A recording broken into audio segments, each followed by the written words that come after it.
It is now 6 o'clock, and I'm going to call this meeting to order. If you would, I'm going to ask everybody to stand for the invocation and then the pledge to the flag. Mr. Stopper, would you do the honors for both of those? Yes. Let's pray. Lord, you thank you for many blessings. We thank you for being in a city that has such a great reputation of being nice and being kind one to another. Outsiders come in and just can't help but want to stay. That was the way it was for me and many others like me. And Lord, we just pray right now, Lord, that you would just guide this meeting in a way, Lord, that everything that is said and done will be glorifying to thee, that respect will be shown from the dais to those outside and those outside to us. And Lord, pray this in Jesus' name and for his sake. Amen. Amen. I pledge allegiance to the flag of the United States of America and to the republic for which it stands, one nation under God, indivisible, with liberty and justice for all. And we'll do a quick roll call to confirm those here. Mr. Stopper. here. Mr. Romander. Present. Miss Alley. Here. Mr. Schatzel. Here. And Mr. Tolbert. Here. All right, let the record reflect that all are present and accounted for. Do we have any approvals to the agenda, either additions or deletions? If not, I have one. I recommend to the council that we delete agenda item number E2, I believe it is. Yes, E2.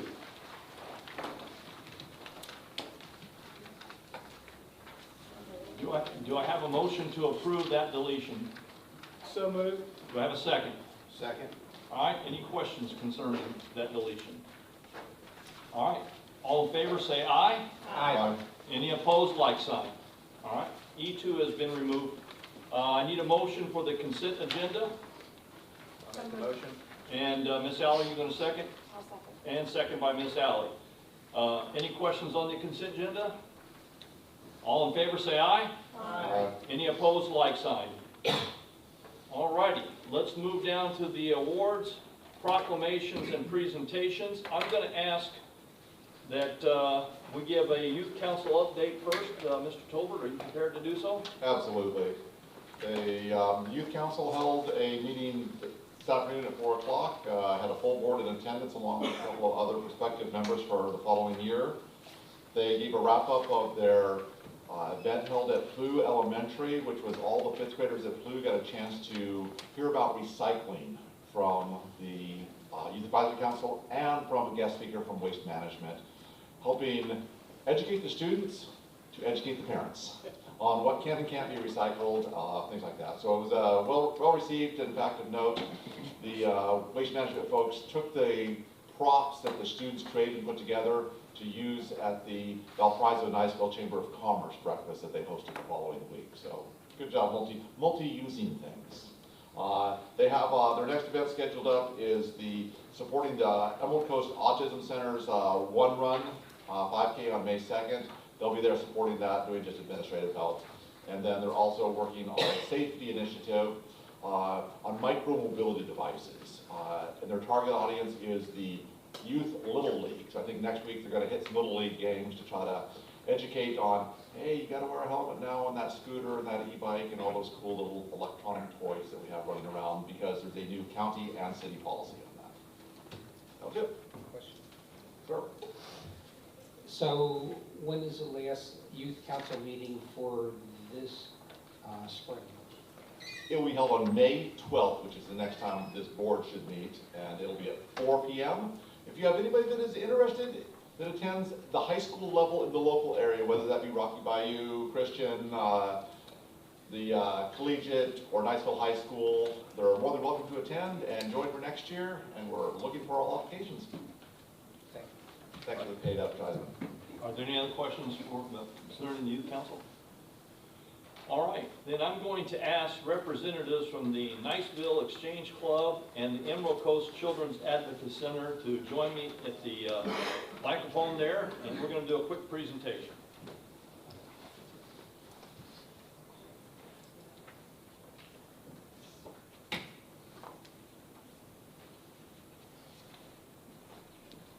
Thank you for being here. Oh, is your wife taking pictures? I'll take a picture. Are you? All right, let's look at her and let her take her picture. Oh, you want it real close? There we go. There we go. How about that? Yeah, that's great. All right, thank you. All right. Now, let me read this proclamation. You might ask, why do I have representatives from Exchange Club and the Emerald Coast Children's Advocacy Center? Because they both asked for the same proclamation. So I've said, I'm not going to deny them. We'll give them proclamations. So, this proclamation recognizing April 2026 as Child Abuse Prevention Month from the City of Niceville. Whereas the City of Niceville applauds the Exchange Club and the Emerald Coast Children's Advocacy Center for its dedicated work in the prevention of child abuse in our community. And whereas the City of Niceville commends them both for their tireless promotion of ongoing programs in our community which are designed to help prevent child abuse. And whereas the City of Niceville stands firmly on the side of prevention of any type of abuse and believes no child should endure verbal, emotional, or physical abuse for any reason. And whereas the National Exchange Club adopted the prevention of child abuse as its national project in 1979 in response to a request by its national president, as a physician noticed an increase in abuse cases in his medical practice. Since then, April has been designated as Child Abuse Prevention Month, and the City of Niceville supports and encourages all residents and community leaders to wear blue each Monday in April in observance of Child Abuse Prevention Month. And I have under my hand set the seal and said the Niceville has proclaimed this, and we appreciate you guys doing that. So we got one for you, and we have one for you.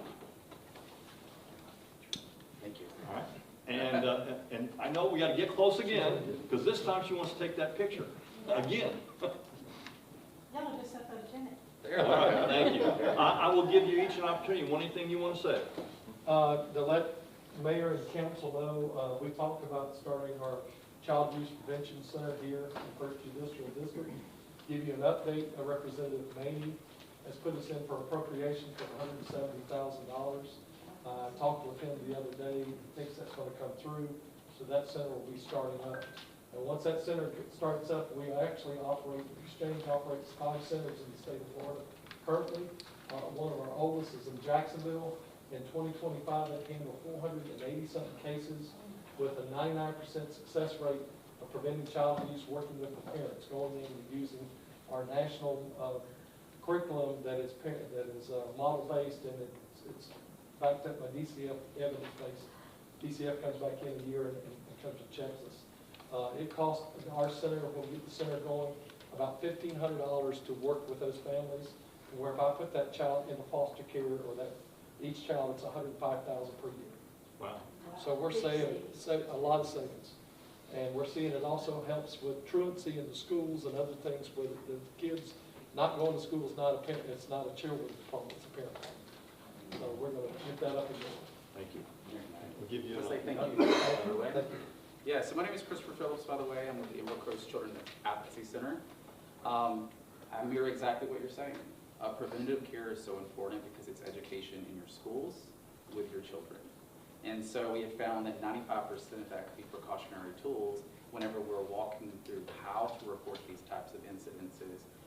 Statistically, 1 in 4 children will have some sort of domestic violence scenario in their lifetime. We serviced and aided over 1,500 children in 2025 alone. So whenever you start thinking about the statistics of the mission in our local community, I also want to point out that this is not just one social class. This is all. So whenever we're looking at Walton County, we're looking at Okaloosa, these efforts are so important. Our CARES team specifically is doing just that whenever we're talking about education. We're specifically looking at grade levels K through 5 in your local school, so that way we can walk them through how we're able to help them. And then treatment such as therapy and resources are so important. And you know, I want to thank you, Mayor, Council, I want to thank everyone in the community, because without your help and contribution, we wouldn't be able to help that. So it definitely takes multiple groups for that mission. I appreciate it. Well, thank you both.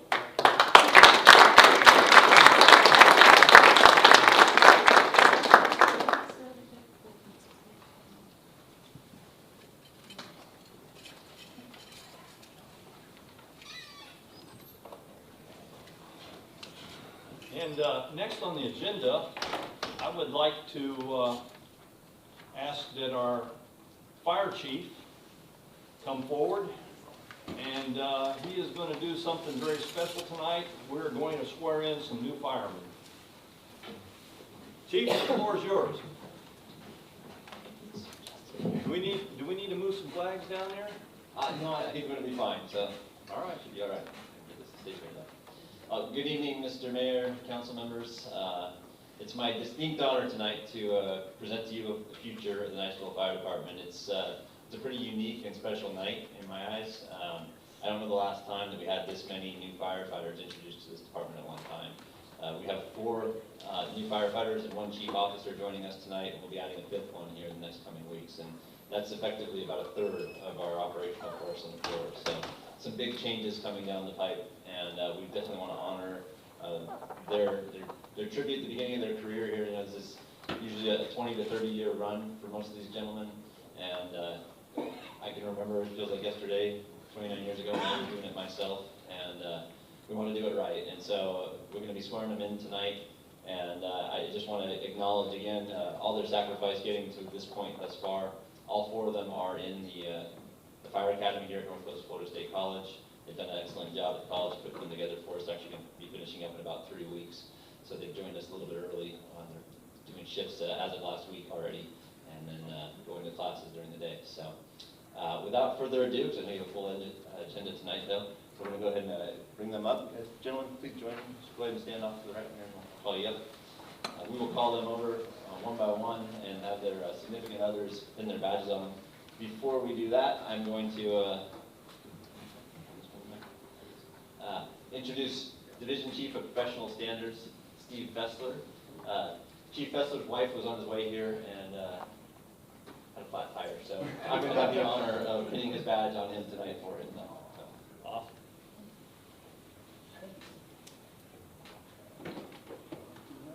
Once or twice.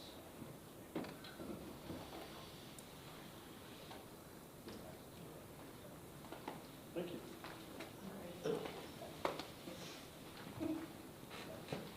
All right.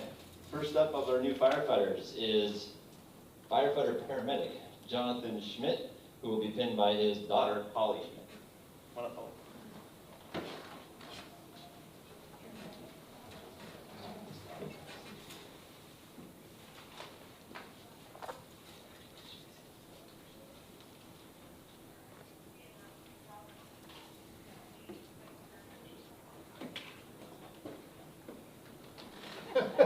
Blood involved? It very well could be. It usually gets interesting.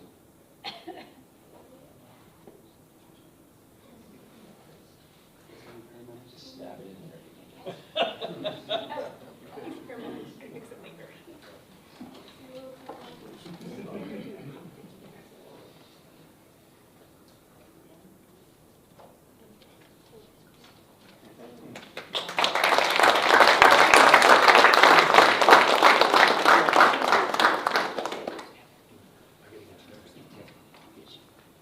Next up for us is firefighter Manuel Rincon, who will be pinned by his wife, Evelise Melendez.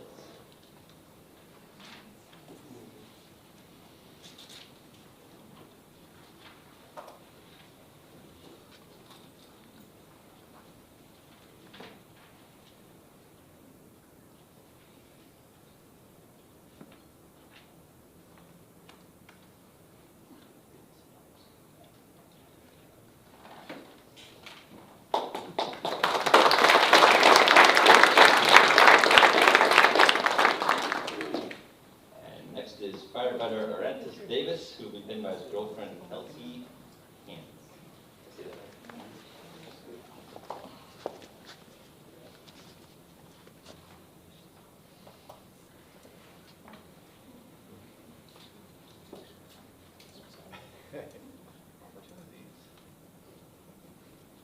Does it go straight in first?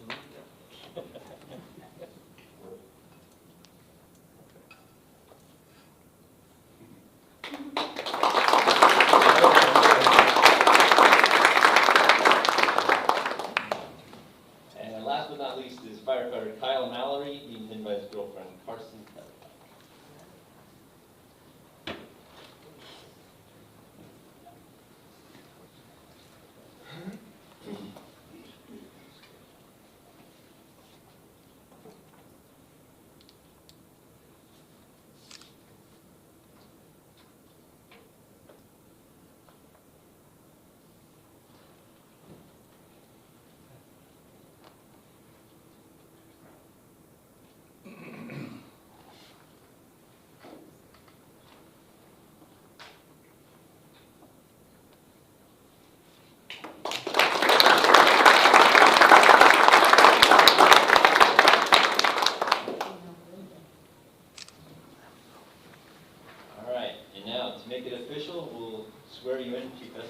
over with them.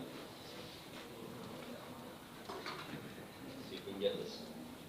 All right, gentlemen, raise your right hand and repeat after me. I state your name.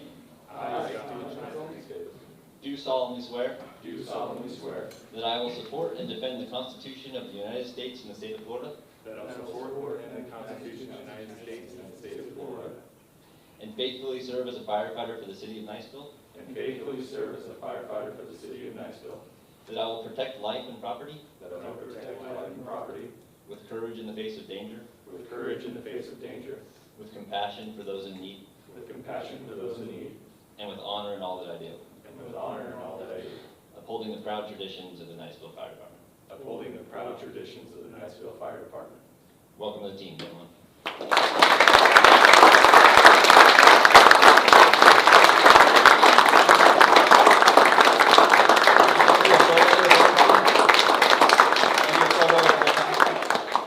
that okay? Yeah. You either come right in front of you or? Yeah, you want us to come down there? Or you want the council down there? Let's get everybody down there. Come on, let's do it. Come on, let's go, council.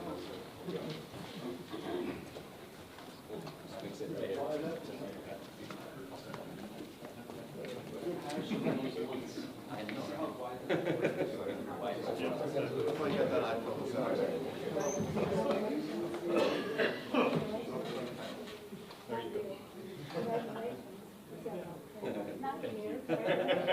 Always the middle, where am I gonna stand?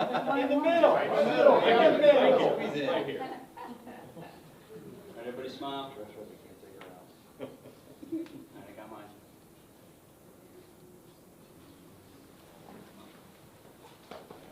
Thank you.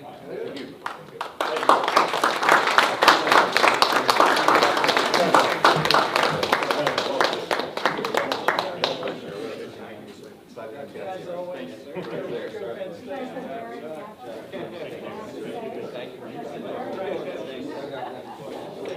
Let's give him another round of applause.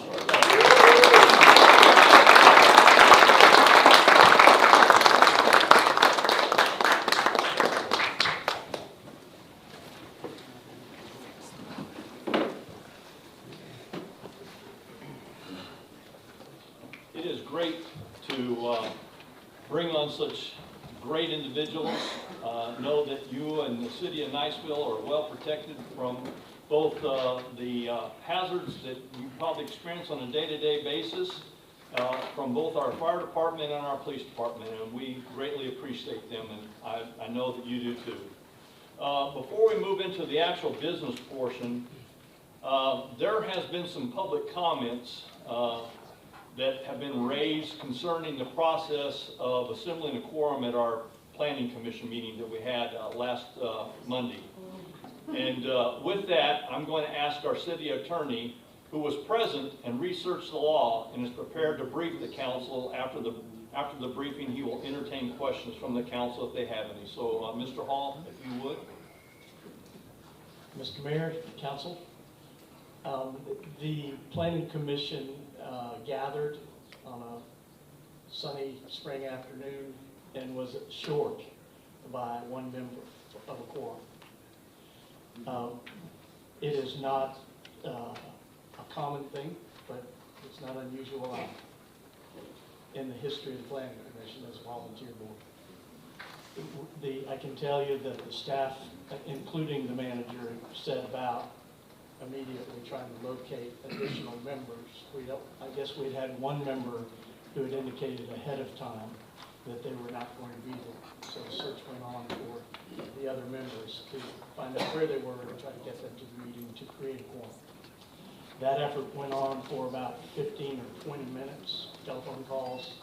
Apparently one of the members was disabled and not with a back injury, couldn't get there. We even thought about getting them on the phone. But that doesn't create a quorum under Florida. It has to be physically present. So everyone we had a large audience, probably about the size of the audience that you have out here tonight, with a full agenda of variances and a major development approval. So we were loath to let go of the opportunity that was already noticed and obviously responded to under the Sunshine Law. We ultimately were able to obtain a fourth member to get them to attend and had the quorum. Unfortunately, in the meantime, and I believe Mr. Mayor is here tonight, at least one person stood up and said, so is the meeting canceled? And he was clear in his question. The chairman said something to the effect, well, I guess so. And it wouldn't have been my advice for her to say that, but I didn't have an opportunity to provide her with any advice before she responded. Because at that point, my advice would have been, we're still trying to obtain a quorum. If you leave, you'll leave at your own risk. But I didn't provide that advice to our citizen who obviously left thinking that the meeting had been canceled. The other 30 people in the room didn't move. They were not interested in us canceling the meeting, and we continued to try to obtain that quorum. Ultimately, when you look at the law, there are two things involved that you're very familiar with. The first is the Sunshine Law, which requires that our meetings be noticed appropriately and the agendas be printed and people have the opportunity to come and address the commission in that case on all items on the agenda. So this meeting was properly noticed, obviously, by the attendance, and the question is whether or not it was effectively canceled. And, I think it's a matter of dispute. But the commission did not leave either and waited for the 4th. We finally did get a commitment on the 4th, and we waited another 15 minutes.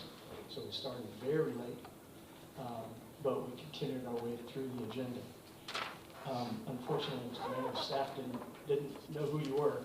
And we thought you were someone else and went out into the woods, or out into the city to try to locate the address that we thought we had for you.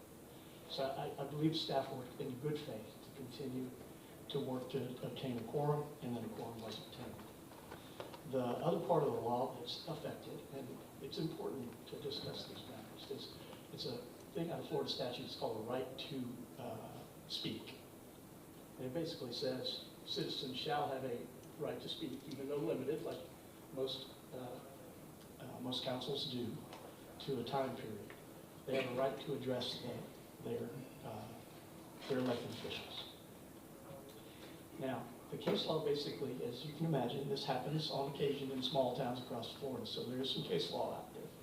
And the case law says that to the extent that there's a mistake made, and if we assume there was a mistake made by the chairman, the complete remedy is usually the holding of an additional hearing that is a full hearing, not just a validation on the consent agenda of what the planning commission did, but another full hearing, like we're going to have on all of those items tonight that are coming up from that planning commission, where all the people who are interested and who received notice of both meetings can come and present their concerns and have them fully considered by the council.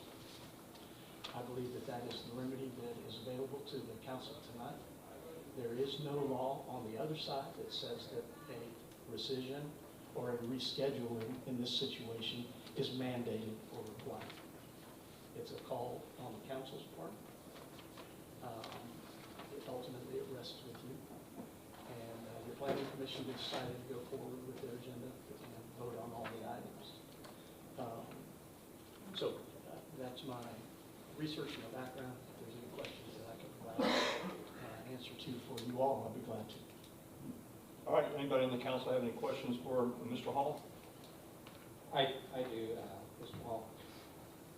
So if I understand what you said, that the planning council's agenda that was held a week ago Yes, sir. is null and void, and they'll rehear it, or just the item that the No, gentleman left? the meeting is not null and void.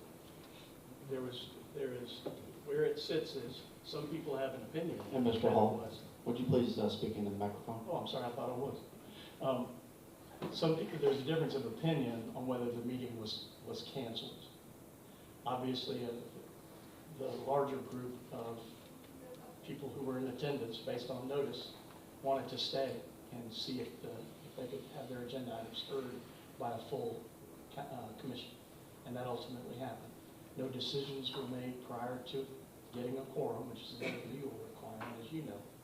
So the meeting is not, there's nothing that requires that meeting to be either declared null and void and re-noticed and re-held. The remedy is you hearing it tonight and providing an opportunity to everyone who wants to speak, whether they were at that meeting or not. You remedy that by providing a full and fair hearing to the citizens here. Thank you. Are there any other questions? Go ahead, Mr. Trubler. Is there any motion required to record this debate? That's the avenue we wish to proceed with or not proceed with? Really? Or is consent silence? Yeah, well, I believe that the staff, the manager, and with the notice that's been provided for this meeting, has made a decision to proceed and to recommend that you proceed. You have no requirement to take an action one way or the other. Thank you. Mr. Stoffer? And then I would just say, I guess the chair should probably be asked to guarantee a quorum each time by calling the people that are potentially not going to be there. This is what we did when I first got on the board, on this board. The city manager called and said, are you going to be there? Are you going to be there? Because he wanted to make sure he had a quorum each time. I would suggest that the chair do that, since we have several times when there are people absent, and now we are well aware of it. We can fix what we can, but we may want to institute something in the short run to make sure we don't run into this situation again. Because the meeting should be canceled knowing that I'm not going to be there because and there's going to be no quorum. But to do what they had to do, I just don't see that's professional. And then the other thing is, if the Planning Commission makes a decision, we're not bound by the decision anyway. So for it to be brought up tonight, the Planning Commission can say, I recommend it, or I don't recommend it, and we don't have to take the recommendation anyway. So what we're doing tonight is the deciding factor. Mr. Stoffer, let me address your one concern about notifying and so forth. We can certainly do that, but let me just remind you and everybody else that the Planning Commission meetings are always the first Monday of the month at the same time. So they should be able to put that on their calendar and not forget about it. What we're really should be more focused on is, if you're unable to make it for whatever reason, and life does happen, that you notify somebody and not let the rest of the Planning Commission find out that nobody's showing up. I agree. Go ahead, Ms. Allen.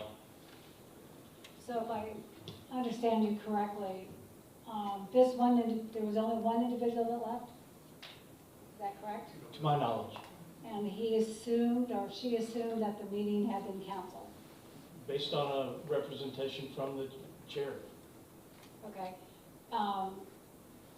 Which is a really weird position, that somebody left because they thought the meeting was canceled, and then they continued with the meeting 30 minutes later. It was a process of trying to weigh the interests of the applicants who were here and who wanted the meeting to continue. And as far as we understood, one person who was not an applicant, but who was a citizen who wanted to speak on an item left. And is it my understanding that person was not able to be here tonight who wanted to speak? No, ma'am, he's here. He's here. Okay. The other thing that the commission needs to, could consider, is that we do have the provisions relating to attendance and unexcused absences in terms of the commissioners that you've appointed. And we're having, it's a trend that we're having low attendance on the current planning commission. I did go back and look beyond what's yours. I went back for a year and a half at the attendance, and it's not great. I served on the planning commission and understand the chair's frustration. share that with her. All right, unless there's any other questions, I would like to continue with our agenda, unless there's any objections. All right, let's move down to ordinance number 26-04-02. An ordinance granting to Florida Power and Light Company its successor from the signs and electric franchise and imposing provisions and conditions relating thereto, providing for monthly payments to the city of Niceville, Florida, and providing for an effective date. Do I have a motion to approve? So moved. And do I have a second? Second. Second by Mr. Rominger. Is there anything that you want to address at all there, City Manager? Yes, sir, just briefly. Good evening, council. Back in May of 1996, the city of Niceville entered into a 30-year franchise agreement with both power company, now Florida Power and Light. That 30-year franchise agreement expires next month. And so over the last several months, Steve and I, in partnership with our great partners at FPL, have worked diligently to create a mutually beneficial franchise agreement, both for FPL, but more importantly for the residents of Niceville, which you have before you. You know, there's a lot of things that cannot be included in a franchise agreement because of the agency that oversees, you know, power across the state of Florida. But we were able to do such things in this new agreement, you know, enhance legal protections, the franchise fee continuity, operational clarity with updated terms, standards and regulations, renewable energy flexibility, and right-of-way management control that will continue. So you have it before you. Again, this was a partnership between Steve and I and FPL, and I recommend approval of this new 30-year franchise agreement. Do I have any questions by the council? Go ahead, Mr. Tolbert. You know I have one question. Is this going to help us get rid of those extra light poles? Funny you should mention that. They are. A couple weekends ago, I spent a Sunday afternoon out on my bike riding around looking for those locations. I found 65 locations where there's 2 or more poles. FPL's already on it. I came back into town from Destin on Saturday afternoon, and there was a crew out pulling poles on a Saturday afternoon. So they are well underway pulling all the old poles out of the ground. Thank you. Now, in FPL's defense, the poles that still have wires attached are not FPL wires that are attached to that pole, and so they're kind of hamstrung on getting those poles out of the ground. But I'm going to be reaching out to Cox Cable and CenturyLink and whoever else to encourage cooperation to get those wires off those old poles so we can get them down. But the poles that do not have wires attached to them, again, I sent a big list to FPL, and they are already on it pulling those poles out of the ground. Are there any other questions by the council? Would anybody in the audience like to come before the council to speak on this issue? Seeing none, Mr. Tolbert, how do you vote? Did we have a motion? Yes, we sure did. Okay. Yes. And Mr. Shattle? Yes. Miss Alley? Yes. Mr. Rominger? Yes. And Mr. Stopper? Yes. All right. It's a 30-year franchise. Let's move down to ordinance number 26-05-02. An ordinance adopting additional amended budget changes for the city of Niceville for the fiscal year commencing on October 1, 2025, and ordinance adopting and approving appropriations set forth in said budget for the fiscal year commencing October 1, 2025, and providing for an effective date. Do I have a motion to approve? I'll make the motion. And do I have a second? I'll second. And a second by Mr. Schatzel. Again, City Manager, you're up. Council, this one bears some conversation. Now, there's a lot to it. So if you start with the ordinance, looking at the general fund provisions, you'll see $106,800. That is the in-kind services that the city was required to complete as part of the grant we got for the design and engineering of the Deer Moss Creek Fire Station. We added that grant money in through a budget amendment a month or two ago, but I neglected to put in our piece. Of that $106,800, only $13,000 of it is cash, and that's to do the geotechnical study on the dirt out in Deer Moss Creek. The rest of it will be in-kind services. Moving on down to that $10,000 grant.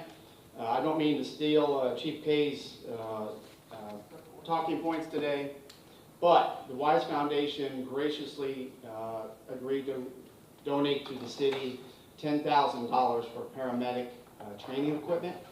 And the Wise Foundation has made that donation, so that's what that $10,000 is, both in the revenues and the expenditure line. On the next page, in the discretionary surtax. As you may or may not know, we have a new Catholic school over on Valpy Boulevard. In collaboration with that new Catholic school, we installed a school zone on Valpy Boulevard to protect the kids that are going to be going to that school. The school has agreed to pay half of that expense. And so that's what you see in that top line, that $17,400, where the adopted budget was $0. That is the donation from the Catholic school to the city to pay half that expense. The other $17,400 is coming out of the surtax reserves, and we have more than enough to cover that expense. The last piece there, the $537,000 and change, is the last payment, the last amount of money we need to pay the contractor who completed the construction of Hill Lane. This money is rollover money from fiscal year 25 to fiscal year 26 out of the surtax fund. So this money wasn't spent last year, although it was budgeted, was not spent, so we're just rolling that money forward into fiscal year 26. So again, you move down to the expenditures, the top line, $34,000 is the crossing, school crossing, and then the Hill Lane. Moving on down to stormwater. We went out and got a state grant for a watershed master plan for $268,942 to help us pay for a very, very expensive watershed master plan. And so that $268,942 is the grant that we're getting from the state. The other piece where it says $13,924 in parentheses, our match for that grant was just a little over $36,000. But we have not used a lot of our stormwater funds that were budgeted this year, and so that's why that is in parentheses. We are recommending, or I'm recommending that our adopted stormwater budget decrease by $13,924.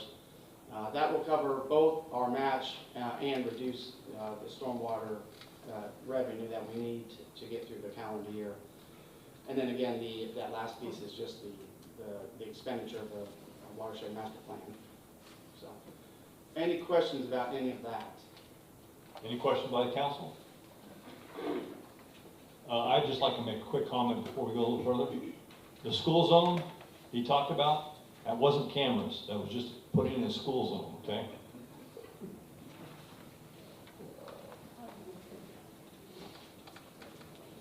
All right. That's all I have for that one, sir. All right. Any questions? Would anybody in the audience like to come before the council on this issue? Yes, please come forward, state your name and address for the record. Robert Lindros, 304 St. Andrews Drive. I'm just having a little problem with Niceville's residents paying for a private entity's school zone. Sir, we did not pay for a private entity, a school zone. That school zone's on a public road. Right.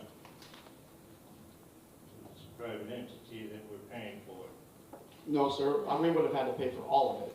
The Catholic school volunteered to pay for half of it. We were going to put that school zone in irregardless because there is a school there now. Okay. So But- if I decided to start a business in Niceville, you would pay for my sign out front? No, sir, this is about safety for children going to and from school. I understand that. And we have a school zone at Saying that every other should not be school in coming out town. of Taxpayers, though. Yeah, understood, sir. Well, thank you. Thank you. Would anybody else like to come before the council on this issue? Seeing none, Mr. Tolbert, how do you vote? Yes. Mr. Schatzel? Yes. Miss Alley? Yes. Mr. Rominger? Yes. And Mr. Stopper? Yes. All right, let's move down to ordinance number 26-05-03. An ordinance of the City of Niceville, Florida, adopting an updated post-disaster redevelopment plan, PDRP, for the city, providing for modernization and consistency with current Florida statutes, Okaloosa County emergency management policies, and the Florida Building Code, repealing conflicting ordinances, providing for severability, conflicts, and an effective date. Do I have a motion to approve? So moved. So moved, and second by Ms. Alley. I assume that's what you were saying. Okay, good. Are you going to address this one too? There we go. Chris, you're up. Thank you. Yes, sir. So this is an update to the existing city post-disaster development plan. As you may have seen in the attached staff memo, the current plan was put in place back in 1992. So it's well past time that this be revisited and updated. There's a lot of federal laws, state laws, regulations and codes that have changed in this time. So what we did is really, we took the template of the original existing plan, really didn't change the overarching objectives and policies of it, but brought it up to 2026 standards and regulations. This ties back into going after various mitigation or recovery grants, whether they're FEMA grants or other state funds, in these post-disaster situations, and really just try to bring it up to the standards so that we, hopefully reduce some of those burdens and roadblocks if a disaster was to, affect us here. I also spoke with the city attorney regarding SB 180 because some of the restrictions in SB 180 come into play in most that we do when it comes to disasters and redevelopment and development within the state. So, we felt that this is still meeting the intent of that. It strengthens and enhances the language of the current, but it does not necessarily make it more restrictive in our opinion. So, with that, we're recommending approval. Thank you. Does the council have any questions for Chris? Go ahead, Mr. Tolbert. I do have one. We have chosen building official versus building inspector. Technically, so our Griffin here, legally he is a licensed building official. So that's something that has changed over the years, but he certainly is a licensed building official in the state. So I did change that language just to match the actual role that he holds here. How does that distinguish from inspector? The ability, authority of what he has to inspect and do reviews on. So he's higher. Yes, he has full building code administration. Perfect, thank you. Are there any other questions by the council? Thank you, Chris. Would anybody in the audience like to come before the council on this issue?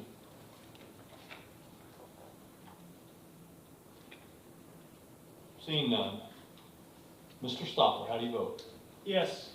Mr. Rominger? Yes. Miss Alley? Yes. Mr. Schatzel? Yes. And Mr. Tolbert? Yes. All right, we're going to move down to our second and final reading. If we would, we'll start with F1, which is ordinance number 26-04-01. 721 Powell Drive rezoning, an ordinance of the City of Niceville, Florida, providing for authority, providing for property described as 721 Powell Drive, more particularly described in the body of the ordinance, to be rezoned R2, single or multifamily residential zoning district, approving the amendment to the official zoning map of the Land Development Code as depicted on the attached map, repealing all ordinances in conflict herewith, providing for severability and conflicts, providing for Scrivener errors, providing for modifications, providing for codification, and providing for an effective date. Do I have a motion to approve? I make a motion. Okay, Mr. Rominger, you have the motion, and Mr. Schatzel, I'm assuming you're second? All right, Mr. Schatzel's the second. Chris, I think you're up again. Yes, sir. Thank you. So there have not been any changes since first reading for this rezoning request. We've not heard any other public comments, so we are still recommending approval. Thank you. Okay, and I'll just leave you there for just a moment to see if the council has any questions. No questions. Thank you, Chris. Would anybody in the audience like to come before the council on this issue?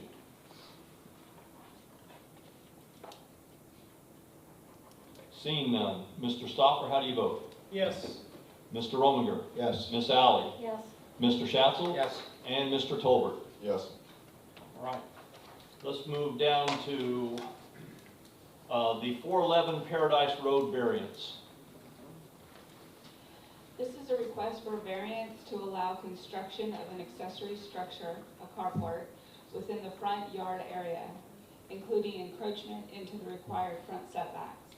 Proposed final order is for 411 Paradise Road and can be identified as parcel ID number 08-1S-22-00360-000E-0060. The site is approximately .22 plus or minus acres in size. Do I have a motion? Motion to deny. Second. And a second. Discussion by the council? I'm confused on this one. Has this been executed already, installed? I see that it was permitted, but has it actually been erected? Partially. So this one was stopped. It was initially began construction, and I believe the owners or the applicants here as well, that they can further explain it, but it was started construction, it was stopped without a permit, and then, once we started working with the applicants, saw that, it was into the setbacks, and that we wouldn't be able to approve a permit where it was started construction, so they've gone the variance route here this evening. So I see that a permit was actually issued on this project. Is that correct? Not for the next one. This one, it was applied for. Okay. Applied for, but the next one down has yes. All right, thank you. Are there any questions, further questions, I should say, from the council? Thank you, Chris. Would anybody in the audience like to come before the council on this issue? Please come forward, state your name and address for the record. Tracy Goldhammer, property 411 Paradise Road. We bought the property in 2015, and most of those properties are one-story, and they convert their garages to rooms, to have more rooms, so you no longer have the opportunity of putting your vehicle in the garage. So this structure is actually going to be in front of the garage, and I actually have visual of what it looks like in case you wanted to see. I have letters from neighbors, but we bought a car for my mother. She's 80 years old and it's brand new, and we wanted to put a carport to protect it, and we didn't want to go the route of having a metal one, so we've got a prefabricated run from Home Depot, and like he said, we started to build it and there was a stop order, so we did the variance. And if you look at the photo, because I know there's the right of way and the property as far as like the sidewalk is right here. It's not even hindering the sidewalk, and this is all public property, but it doesn't, because it's a structure in front of the principal property, that's why we did the variance. And I have letters from neighbors saying that they, Wheelie and Mary Benson, undersigned neighbors of Vivian at 411 Paradise, had no problem with the variance to build a carport on property. If you have any questions, and we also have another letter that says we undersigned neighbors have no problems with Vivian's variance to build a carport on our property. And I've noticed in that particular area, most of them are one levels, and they all, there's a lot of carports, whether it be metal or what have you, so I'm not sure how these carports got built, if they did variance or didn't do variances. And we would just like the approval to be able to protect our brand new vehicle from the weather. It's gonna be nicely built, like the picture, and so I'm just trying to figure out why it would be denied. Because the other possibility is I would do another variance next month to put it on the side of the property because it's authorized, except for it's not gonna be within that 5-foot setback. So then another variance, and if you guys deny it, then now I've spent $500 trying to get a carport built to protect my vehicle from the weather, from trees, and everything else. I don't know if that helps. So, for the council, does anybody have any questions? Can I say that closer up, please? And we've had tons of people comment on how nice it looks and what it built, but it's a 20-foot. I drove by it. Oh. I'd like to see it. So it's not impacting the right of way from what I was told because the sidewalk is there. It's not even close to the sidewalk or the public property. And it's gonna have hurricane straps. It's going to be put into footers and concrete. Any questions by the council? Go ahead, Mr. Chancellor. Okay, as I did a visual drive-by on your property and through the neighborhood. I did see a few other carports. I have no idea how they ever got there. But I also saw some, what I would say would be inflatable carports with maybe aluminum structure, and they could be taken down if a storm came. Yes. Is that Chris, I'm gonna ask you to address, is that an option for this lady? This is rated at 100, plus if you do the hurricane straps, it would not be taken over, blown over. No, please let Mr. Chris talk for a second.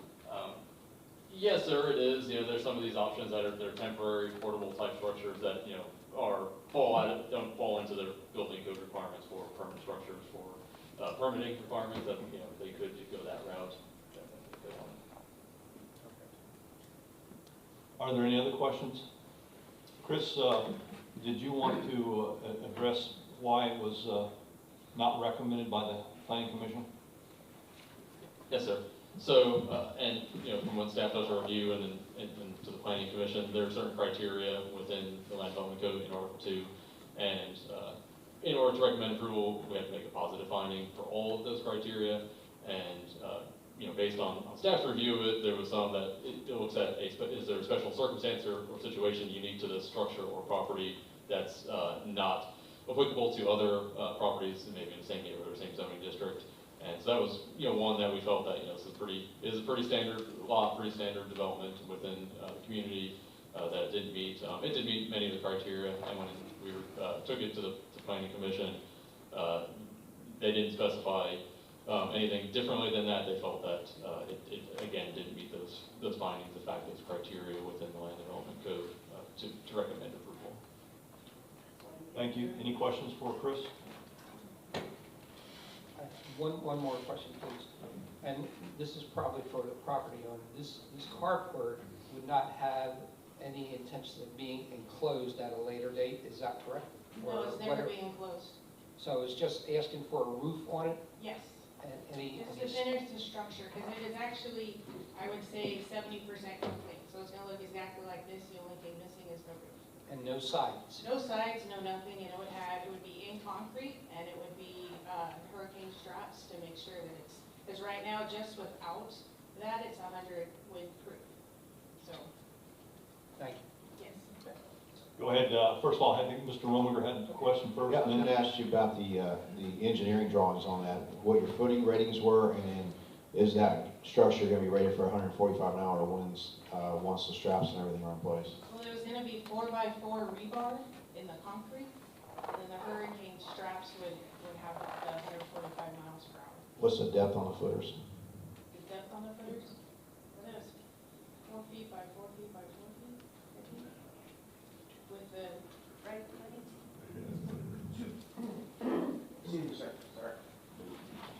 Do me a favor, before you start talking, state your name and address for the record. Troy Goldhammer, his wife, 411 Paradise Road. The footers itself are 2 by 2 by 2. They have 3/4 inch rebar reinforced for the foundation of this carport. And we were going to buy hurricane straps and to go on the base of the legs and of course around the straps of the roof. So it will be rated at 145. So were engineer drawings provided with your variance?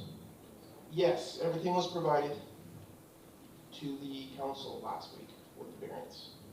That would be the planning commission. The planning, excuse me, planning commission, yes, everything was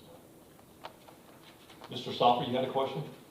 So at one point, he asked if you had a building permit and it was approved, but you filed for a building permit that did not have it? Did you know you needed No, a the building permit is right here is applied for, and because it's in front of a principal structure, the variance was required.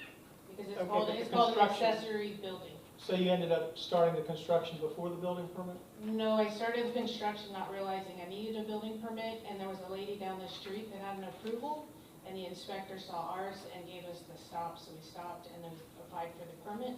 and then realized they said it's a structure or an accessory structure, and it's not allowed in the principal property to then attend a variance meeting. And so that I have here was like 4x4.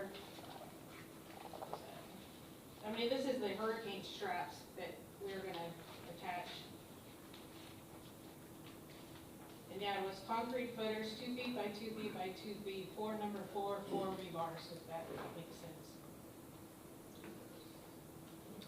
Thank you. All right, for the, go ahead, Mr. Tolbert. So, just real quick, is for us, remembering, in order to approve a variance request, we've got to find the standards of the 20704 of land development met, and the applicant bears the proof. You have a checklist in front of you that tells what the variance criteria are, A through F, and they provided answers as to whether. Remember, this is not an emotional. This is not. We're not re-engineering this. We're not deciding whether this meets code or not. As far as the structure, that's the building professional's job. Our job is to decide whether we allow a variance, or the burden of proof is upon the owner of the property to say a variance is warranted because of circumstances beyond their control. Okay, so that I'm just trying to explain and level out the playing field a little bit before the attorney steps in. I have a question. Go ahead, Ken. Chris, I have a question for you. Why is this considered an accessory dwelling unit? It's an accessory structure, but not an accessory dwelling unit. Okay, because she was saying ADU, and I was trying to figure out why this would be considered an ADU. Yeah, just an accessory structure. And that's what the variance says. That's what All right. So, you've heard all the comments, and you've heard Mr. Tolbert sharing with you once again the facts of the matter. So I want to remind everybody, the motion was to deny the variance. So a yes vote is denying the variance. With that said, Mr. Tolbert, how do you vote? Did you get a second? Yes, we did, a long time ago. Heath Rominger was the second. Yes. Mr. Chancel, No. Miss Alley, No. Mr. Ominger, Yes. Mr. Stoffer. Can I just say something first? You've already said stuff, haven't you? I did, but it says that the applicant doesn't get any special privilege, it's commonly enjoyed by other properties, reasonable use of the land. Is it injurious to the other area? And with that, I vote no. Okay. So what's the next step? Another motion. All right, how about a motion? I'll make a motion to approve. Okay, do I have a second? Second. Second by Mr. Stoffer. Council, do you have any questions? Would anybody in the audience like to come forward to the council on this issue?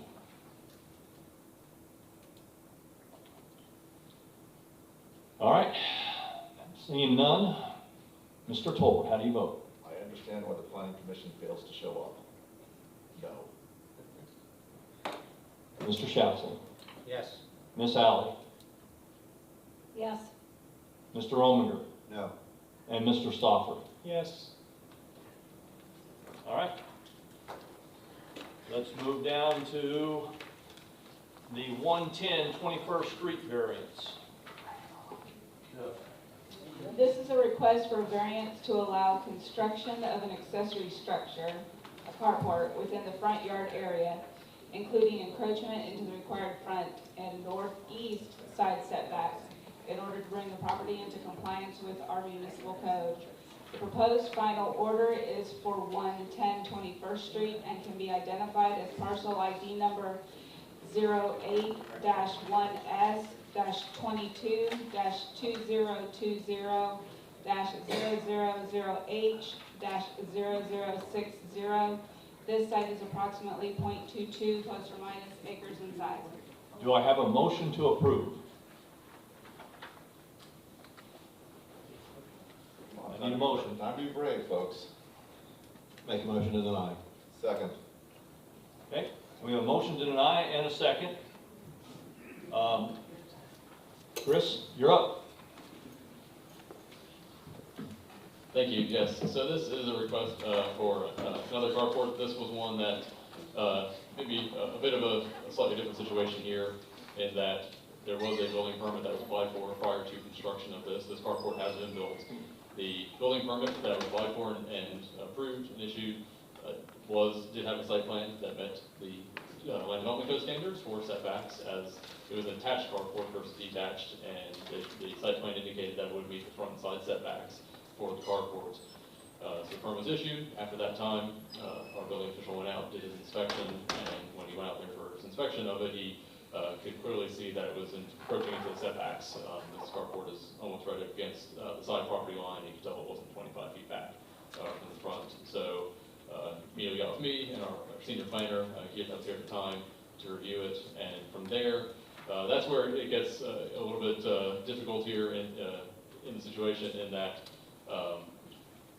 fast forward, that was back at the end of last year, and this owner here, the property owner, spoke to the previous planning here in the city, and there was some back and forth that they had spoken, and ultimately the carport did move. It remained where it was, and so here in the last couple of months, still looking to try and close the permit out to make sure it was in compliance. Reached back out spoke with my building team here and our new planner, our new senior planner here, and we reached out to the property owner, and he explained to us that in some discussions he had with staff from the time the permit was issued, through that, following that initial inspection of it, it was not relayed to him clearly that he had to move it, that he had a problem. And so, it was a lot of just conversations that were held in the office, but when me and my team looked at it now, we couldn't say without a shadow of a doubt that it was clearly conveyed to the owner where that needed to be located or what his steps for resolution were, unfortunately. It's something that we were disappointed in, that the owner was frustrated. It's something that we definitely don't want to ever see happen, but we felt like to clarify for him, we explained to him his options are either he moves it so it's in compliance with the approved plans and it's outside of setback areas, he remove it entirely, or he seek a variance. And so this is the route we've taken, to go forward, honestly trying to help this property owner find some resolution here.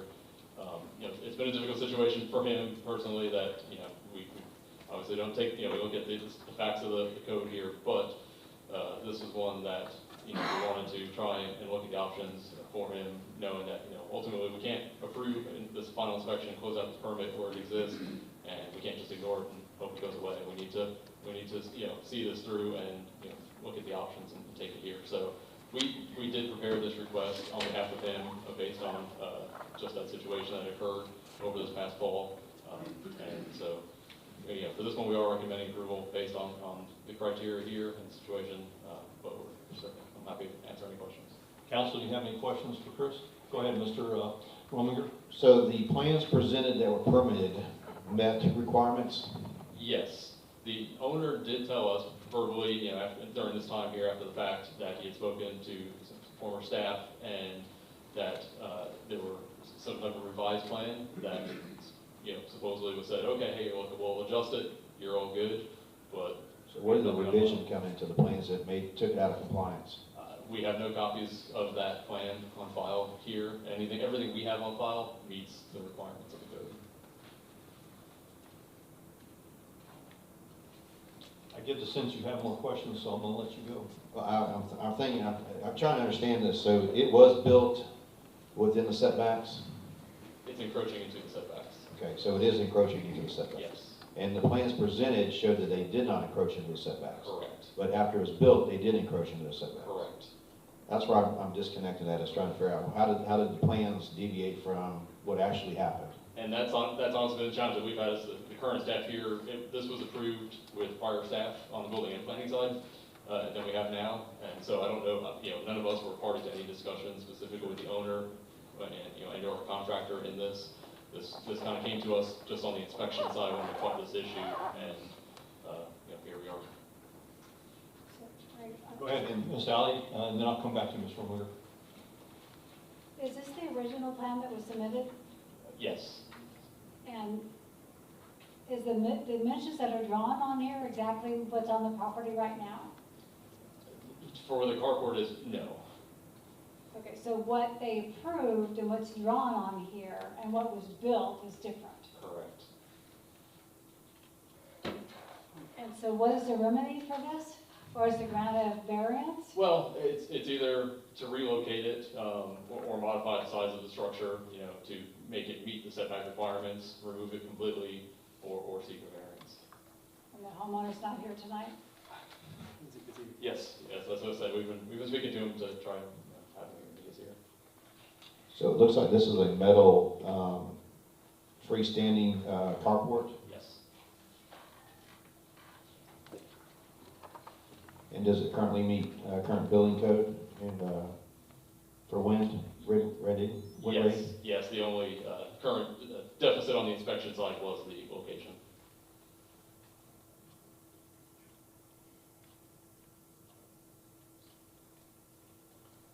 You formulating a question, or are you done? Okay. Okay. Perhaps Mr. Tolbert, go ahead, and then we'll get to Mr. Stopper. perhaps Mr. Starnes could shed some light on this. Let me get this question first, and then we'll get to the individual. Go ahead, Mr. Stopper. So how does it differ? What, if it's out of the, if we need a variance, how far is it and how does it, we have 22 feet wide, 25 by 25, what is it actually? Correct. So the side setback is effectively on the property line. I'd say 6 inches is probably about generous to that side property setback currently where it exists. The front is approximately 17 to 18 feet from the front property line. We don't have a survey, but based on looking at measurements and approximately where the setback, where the front property line lies, that's what we're looking at. Are there any other questions? Would anybody now like to come before the council on this issue? Please come forward, state your name and address for the record.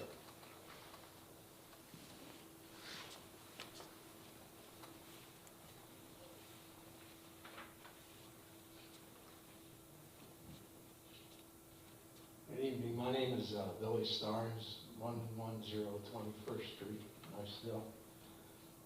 And to give just the beginning of all of this, because I know this is a chocolate mess, and I can appreciate that. In September of 25, we were looking around Niceville to find a carport that we could to the house. And reason being is for my declining health and mobility, we needed one to try to facilitate the quality of life stuff. So we drove around, we looked around, we saw a bunch of different variants, a bunch of different styles. We saw the metal displays out over by the laundry, and contacted the gentleman there, had him do up a sheet for an estimate on September 29, 2025. Once I got that sheet, I didn't know how else to proceed, so I went to the planning office and spoke to Lisa in the front office area there. And I says, what do I do? Who do I need to speak to? And she says, let me see if the other Lisa is here and you need to speak with her because she's the senior planner. I says, okay, so we talked and she says you need to have building plans, you need to have something to show us what you're going to do. So I drew up that first sheet that's in the package that you have, excuse me. And I brought the other sheet from the contractor that shows the measurements of 22 wide by 20 deep by 10 high. And then showed her the drawings that's in the package. Talked about it, says, okay, this is you need to work on your drawings. I said, well, okay, what does that really mean? What do I need to work on my drawings? So she went to her office, came back with a color copy of the, I don't know what that sheet is, but it shows the property from a satellite view, right? So you can see from the top down. And I showed her, so she says, where are you going to put this? And I said, well, it's going to go right up against that concrete pillar there between myself and my neighbor. It was put in there before I bought the house in '97 because of the yard, right? So I said, go there, and it's going to go just like the thing shows, across and forward. And she says, okay, so you need to fix your drawing. Oh, hold on, let me take care of that for you. So right there at the countertop, by the window with the other Lisa, she starts drawing on that photo, right, that print, and says, right here, and I said, yes, that dark line is the edge. It's going to be from there, and it goes across and out. And she goes, oh, okay. So then a couple days later, I get a call, come pick up your permit. I'm like, oh, okay, I guess I done good. Right? So I go pick up the permit, and your wife go over and thank the ladies for their help. Come over here to the water department, pay the fee, and they said, make sure you put this where it's publicly viewable, okay, until you get everything said and done, right? Your inspection finished. So we put this up in the front living room window and had it displayed there. We got the contractor paperwork done. We got the carport ordered and delivered. They installed it on it's in November. The install date was 10 November 2025. So this is between September and November now, right? So we've been thinking that everything's peaches and cream, right? We've got the building permit, we got it displayed, we got it paid, and everything's okay because the senior site planner said, here's your permit, go do your business. So then once we got that done, we called in and used the online service to do the inspection scheduling, this new process they told me to follow. So we sent the email to the system on 9 February of 26 at 1:57 in the afternoon. I got an email back on the 9th saying that we were available on the 9th if that's good for you. Reply came back, says, how about the 12th? So we're like, okay, 12th works good. We'll be here. And then Mr. Dalton came out and did the inspection, the first inspection, and he said, there's a lot of things wrong with this. And I'm like, okay, well, what is it? And he says, well, this is not what you bought, basically. He says, these are all wrong. All the structure pieces are the wrong ones. They're not in accordance with the drawing, your engineering drawing. So we talked about it, he explained it to me and showed it to me, and I says, oh my gosh, yeah. So he says, therefore, you failed the inspection. That was it. I said, okay. So we failed the inspection because the carport wasn't to the engineering drawings. I called the contractor manufacturer up in Cairo, Georgia, spoke to the engineer there, and found out that what production had done is they put the wrong delivery order on the truck and sent it to my house. So when the crew installed it, they said, we're putting it in accordance with code, and this is it. And I said, well, okay. So then Mr. Dalton goes, look at this, the schematic, and he told me it failed. So I told Dalton, these are all the things that it failed for. So the contractor in Cairo, Georgia, Bluestone, says, give me a little bit. Let me work this out with the boss in production, find out what happened. And that's when he came back and told me, we put the wrong delivery on the wrong truck, and you wound up with the wrong stuff. So we scheduled a rebuild in December. The contractor, and I've notified the office, because I got the notes on November 17th from the inspection, this is up Dale. Lisa Daugherty, found the notes. I went back on the 17th, and I said, so what does all this mean? I thought Lisa said the drawings she did would be okay. I'm really worried and confused. It appears that we spent money doing something that was not as she mentioned to me during my visit before she gave me the approved permit. Can I stop by tomorrow morning to discuss what I need to do? I'm freaking out, right? Because, I mean, I'm a servant. I've been a servant for the U.S. for August will be 47 years, and I'm going to have to medically retire. I wanted to do 50, 21 active, and then round up to 50, but I can't do that. So I'm going to have to retire in August. The reply was, Mr. Starnes, this is from Ms. Stanley, please do not worry.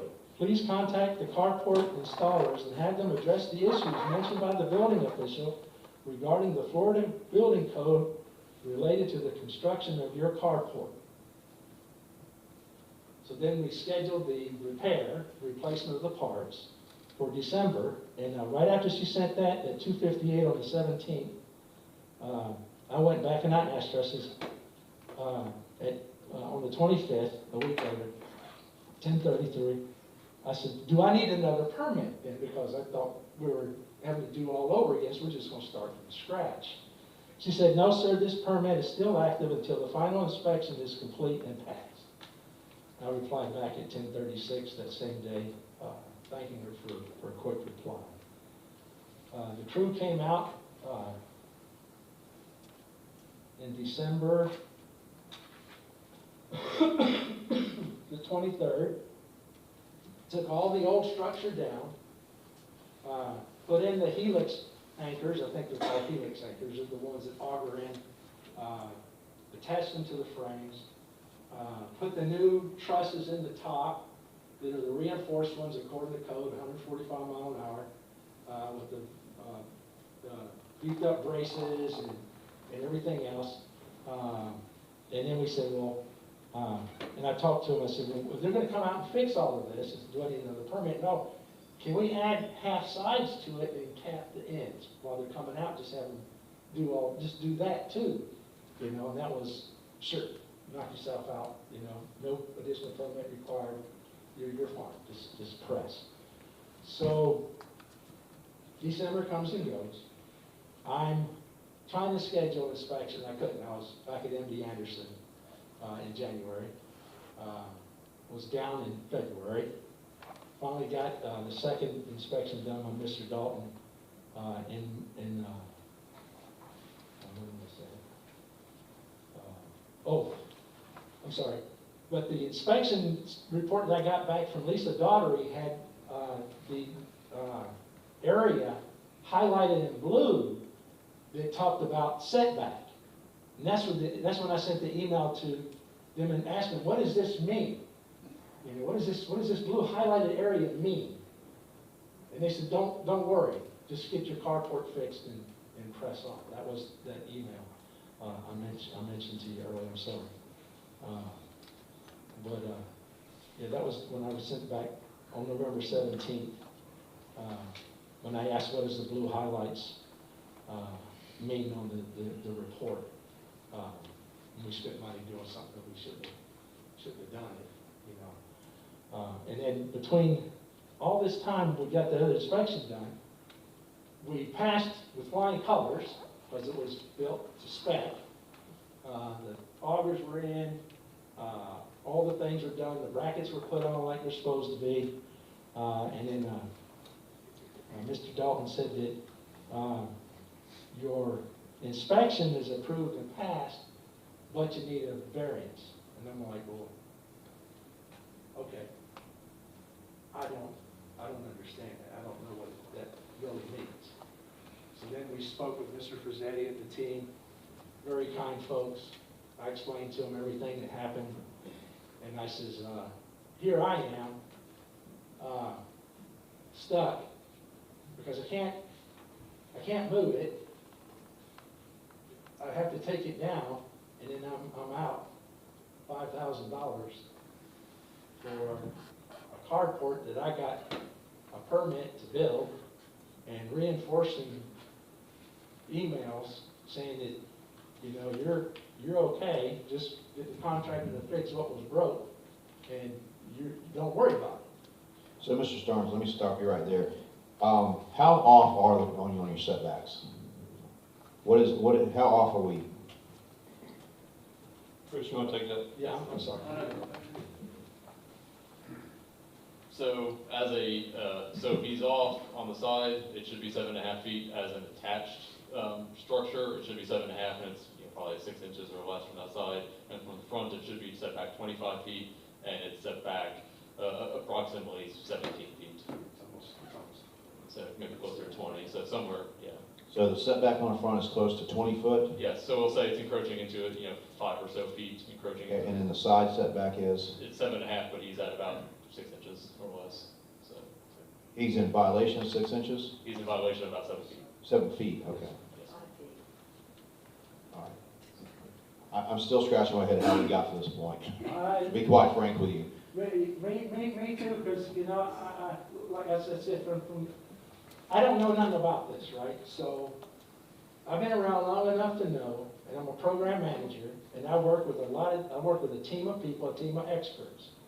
I'm just the guy that gets to fix everything when it's broke. I don't know nothing about it, but I know who to go to talk to try to help me fix it.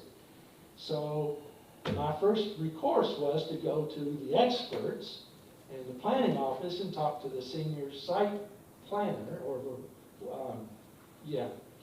and say, what do I do?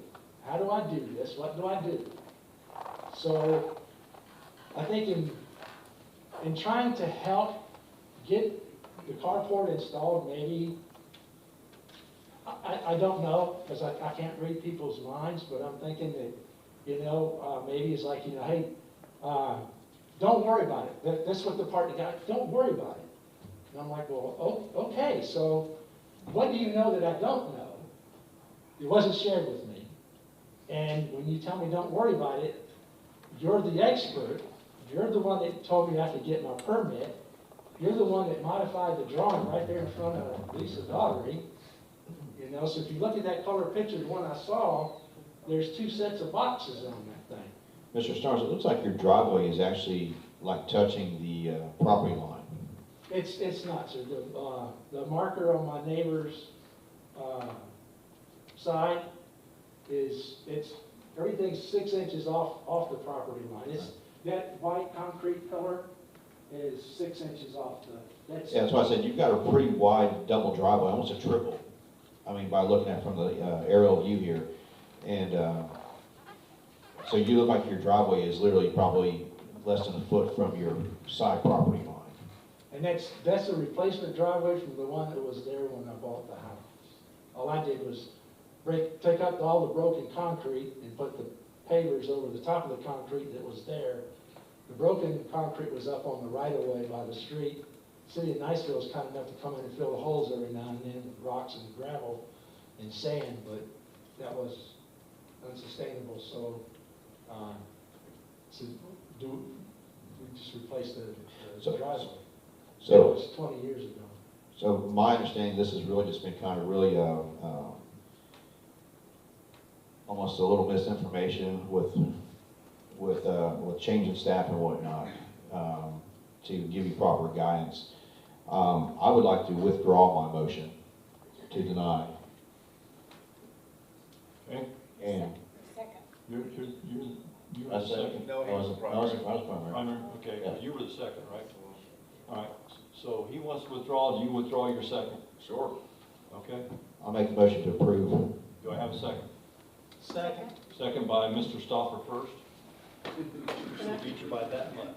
Can I ask a question? Yes, you may. Yes, sir. So generally, they built what you provided them, or you bought. They built what you bought, but they didn't go and check the code to make sure you were within the code?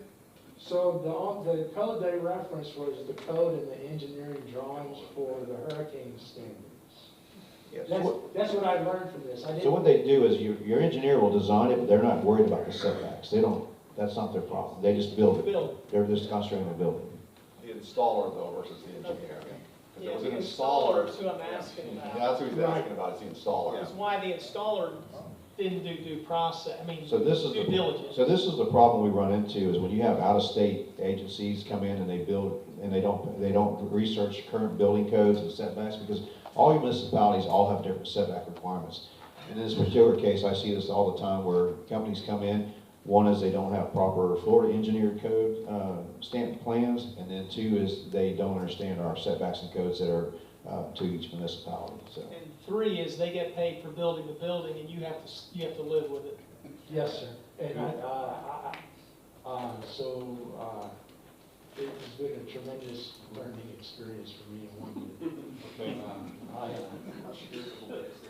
All right, do we have any more questions from the council? Go ahead, Bill. Mr. Stern, was your driveway initially a single-car driveway, and at some point after the home was built, it changed to a double-car driveway? I can't answer that. All I know is that in October 31st of 1997, after we were repatriated here after Khobar bombings in Saudi Arabia, I was there for a special duty assignment. We bought the house, and it was a double wide driveway, and the garage was already enclosed. And I believe the first owners on the record is Mr. and Mrs. Freeze, Freese, because they'd stop by periodically, and I haven't seen them in a lot of years. I pray they're well, but they were aging. They kept coming by wanting to buy the house back. And we told them, says, no, sir, so appreciate the work you've done, and we like it here. So. I asked that question, and Chris, this is probably directed to you now. Is there a code that prevents a homeowner from putting a driveway this close to the property line? There are some setbacks from the property line at the street frontage. However, once you go into the property, it can extend, as does to the property line or close. Thank you. Are there any other questions? Would anybody else in the audience like to come before the council on this issue? Thank you, sir. Appreciate it much. Thank you. Thank you. Mr. Tolbert, how do you vote? Unfortunately, I'm going to stick with the letter of the law and say no. Mr. Schatzel? Yes. Ms. Alley? Yes. Mr. Ominger? Yes. And Mr. Stopper? Yes. All right.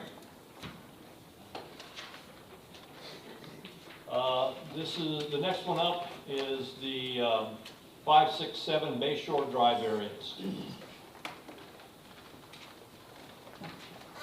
This is a request for a front setback reduction to accommodate the required rear setback of 30 feet, 25 feet plus 5 feet coastal shoreline protection zone to meet LDC 11.01.00. The proposed final order is for 567 Bayshore Drive and can be identified as parcel ID number 07-1S-22-0000-0039-0020.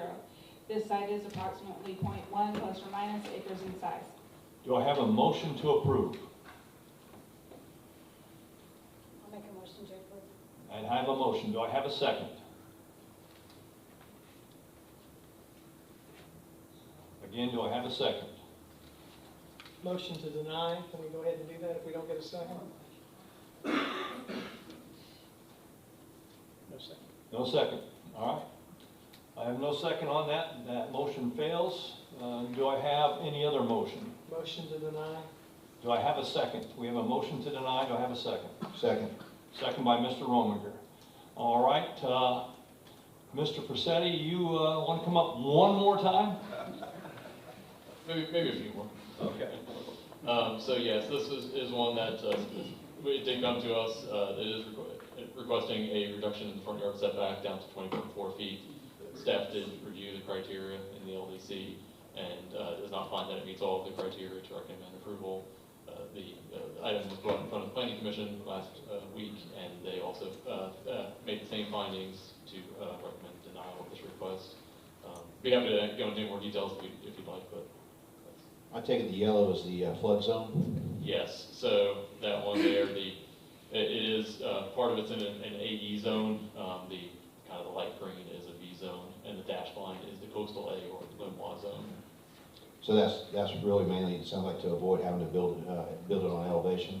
Well, this one's, it would still have to be elevated, because of our floodplain ordinance requires anything within that coastal A dash line to be built to V zone standards. Initially, speaking with the applicant, that he initially reached out to me looking for a setback to try and avoid the V zone for the flood zone.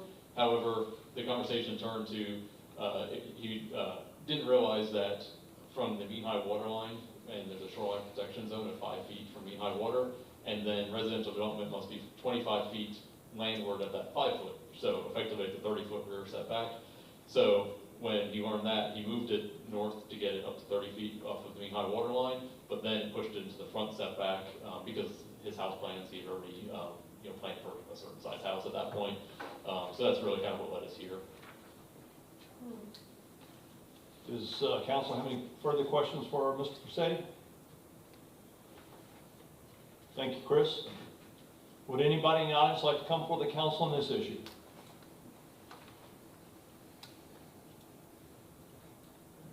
Seeing none, I want to remind the council that this is a motion to deny. A yes vote would deny. With that said, Mr. Tolbert, how do you vote? Yes. Mr. Schatzel? Yes. Ms. Alley? No. Mr. Rominger? Yes. And Mr. Stoffer? Yes. Let's move down to the major development order at 2300 Parton Drive North. 2300 Parton Drive North, CNC LLC, Parton Place Senior Living LLC, 46-unit independent living duplex, parcels 05-1S-222-256B-0026-0000 and 05-1S-222-256B-0040-0000. Okay, do I have a motion to approve? So moved. And do I have a second? Second. And a second by Miss Alley. All right, Chris, you're back up, buddy. I think this is the last time, I hope. Maybe one more for this. Okay. So this is a request for a major development order, 2300 Parton Drive North. This is just a little bit up the road from us here. This request is for an independent living facility. There's the current assisted living facility there, and this is the vacant wooded property on the north side of that property there. The request is for a 46-unit independent living facility that would be duplex building structures. And so we did receive this application in late February and it's scheduled for the March TRC meeting. So it did go into review. We did have a few comments from the technical review committee back to the engineer, to the applicant, to be addressed at that point. Those issues were all addressed and resolved. So with that, we were able to schedule it for the April Planning Commission hearing last week. And so the Planning Commission did recommend approval of this request. We have received a lot of public comment. I'm sure that there will be comments this evening on it. A lot of concerns regarding the use and specifically the 25-foot buffer that was indicated on some older site plans, as well as indicated on a plat that exists. We've shared those comments out with the Planning Commission last week. I know we've had various comments as well throughout this process and going back to the rezoning a couple of months ago on this property. But with that, staff does find that the plans are consistent with the Land Development Code standards and recommends approval of this major development order. So, council, do you have any questions for Mr. Pursetti?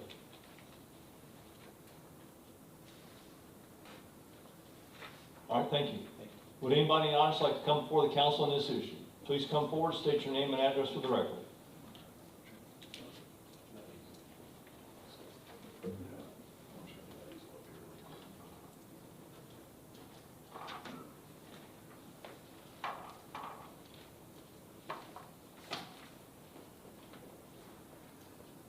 Good evening, Mr. Mayor, members of the council. Matt Zinke with Jenkins Engineering, 73 Avon Parkway, 4 Long Beach, Florida.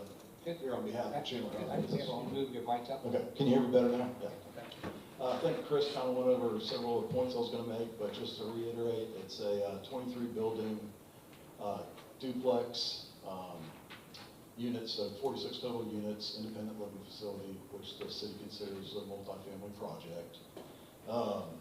It's zoned R3 with future land use of medium density residential, which both of those allow up to 15 units an acre, and it allows up to a 45-foot building height.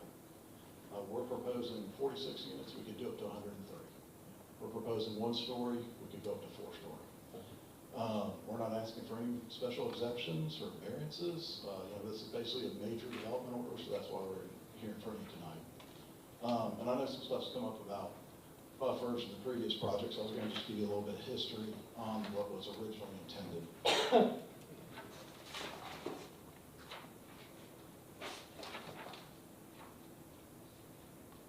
So back in 2008, this parcel was purchased from Valparaiso Realty Company and was originally planned as an assisted living facility, which was a 1-story building. And then the north end, it was proposed to have 2 4-story independent living facility buildings, which would have up to 180 units or beds. The existing facility, ALF, was built, and then basically the economy kind of hit a recession around that time, around 2010. So they decided not to move forward with the ILF buildings at that time. But we received permits from DEP, DOT, Water Management District from the city to basically build a 1-story building and both 4-story buildings. We ended up certifying the 1-story building, and then those permits have now expired. So we basically have gone back through the city to get a development order through them under the current code. And then we're going back through the DEP for water and sewer and Water Management District for stormwater.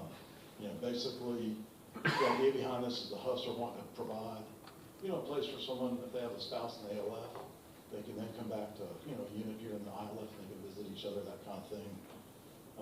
And instead of going back to the original 4-story buildings, we just thought it was much better for the neighborhoods, surrounding areas to just be 1 story.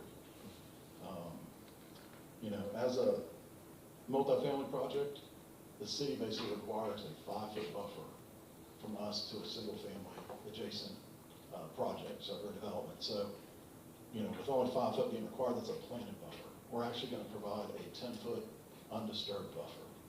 And our setback we're providing is 25 feet. So the building's actually going to be set back 25 feet from that property line. And there's an existing fence as well. And again, just want to say, if we can do up to 103, we're doing 46. So if y'all have any questions, let me know. Council, do you have any questions for Mr. Zinke? Mr. Tolbert? You have one question. The fence that's currently there, was that originally built by Huffs from the other development? I think that was built as part of the preserve subdivision. Is there any intention to replace that, modernize, elevate that fence whatsoever? Because I know you can go up to 8 foot without privacy. I mean, we had, no plans to replace that. We're just gonna leave it in place. And I noticed you had your no grubbing line, is that your 10 foot, or is? So our clearing, we will not go past, that 10 foot will be undisturbed. So it's not gonna be a planted buffer. A lot of times what's allowed by code is we could go in there and clear the whole thing and then just plant. So your silt fence, so I'll be clear, is your silt, how far is your silt fence? It's like we place it a foot or 2 outside that 10 foot.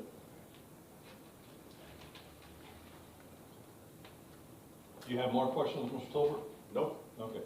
Anybody else have any questions for Mr. Zinke? Thank you, Matt. Would anybody in the audience like to come before the council on this issue? Please come forward, state your name and address for the record.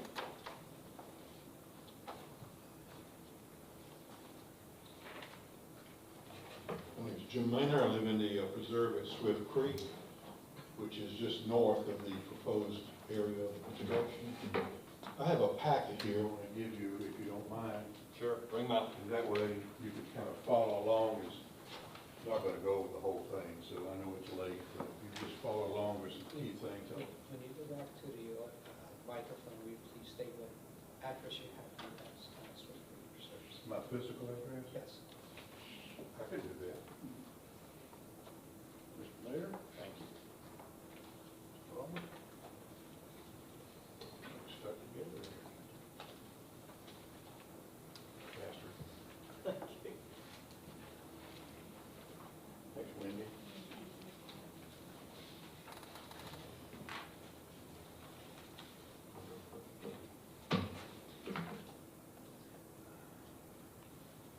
I live at 120 Black Bear Circle, which is in the preserve at Swift Creek. So I'm here speaking tonight not only about effective homeowner, but I'm also the president and representing our homeowners association inside of the preserve at Swift Creek. First, let me just underline that this is not about stopping the development. It's not about stopping the development. It's about enforcing what was approved, recorded, and relayed upon by homeowners. And the issue before you is a reduction of the legally and historically established 25-foot vegetation buffer down to 10 foot, which is a significant reduction of 60%. So if I could just direct you to the handout I gave you, and to tell you to summarize that the original buffer was 25 feet, the proposed buffer is 10 feet, and the vegetation will be removed according to their documents completely. In other words, it will just be leveled and we'll start it over. So I would tell you that that is not a minor change, that's a significant change from what was established. So if you don't mind, just look at page 1 real briefly there, and I will tell you that is the original plan for the multi-level building that was going to be built in phase 2.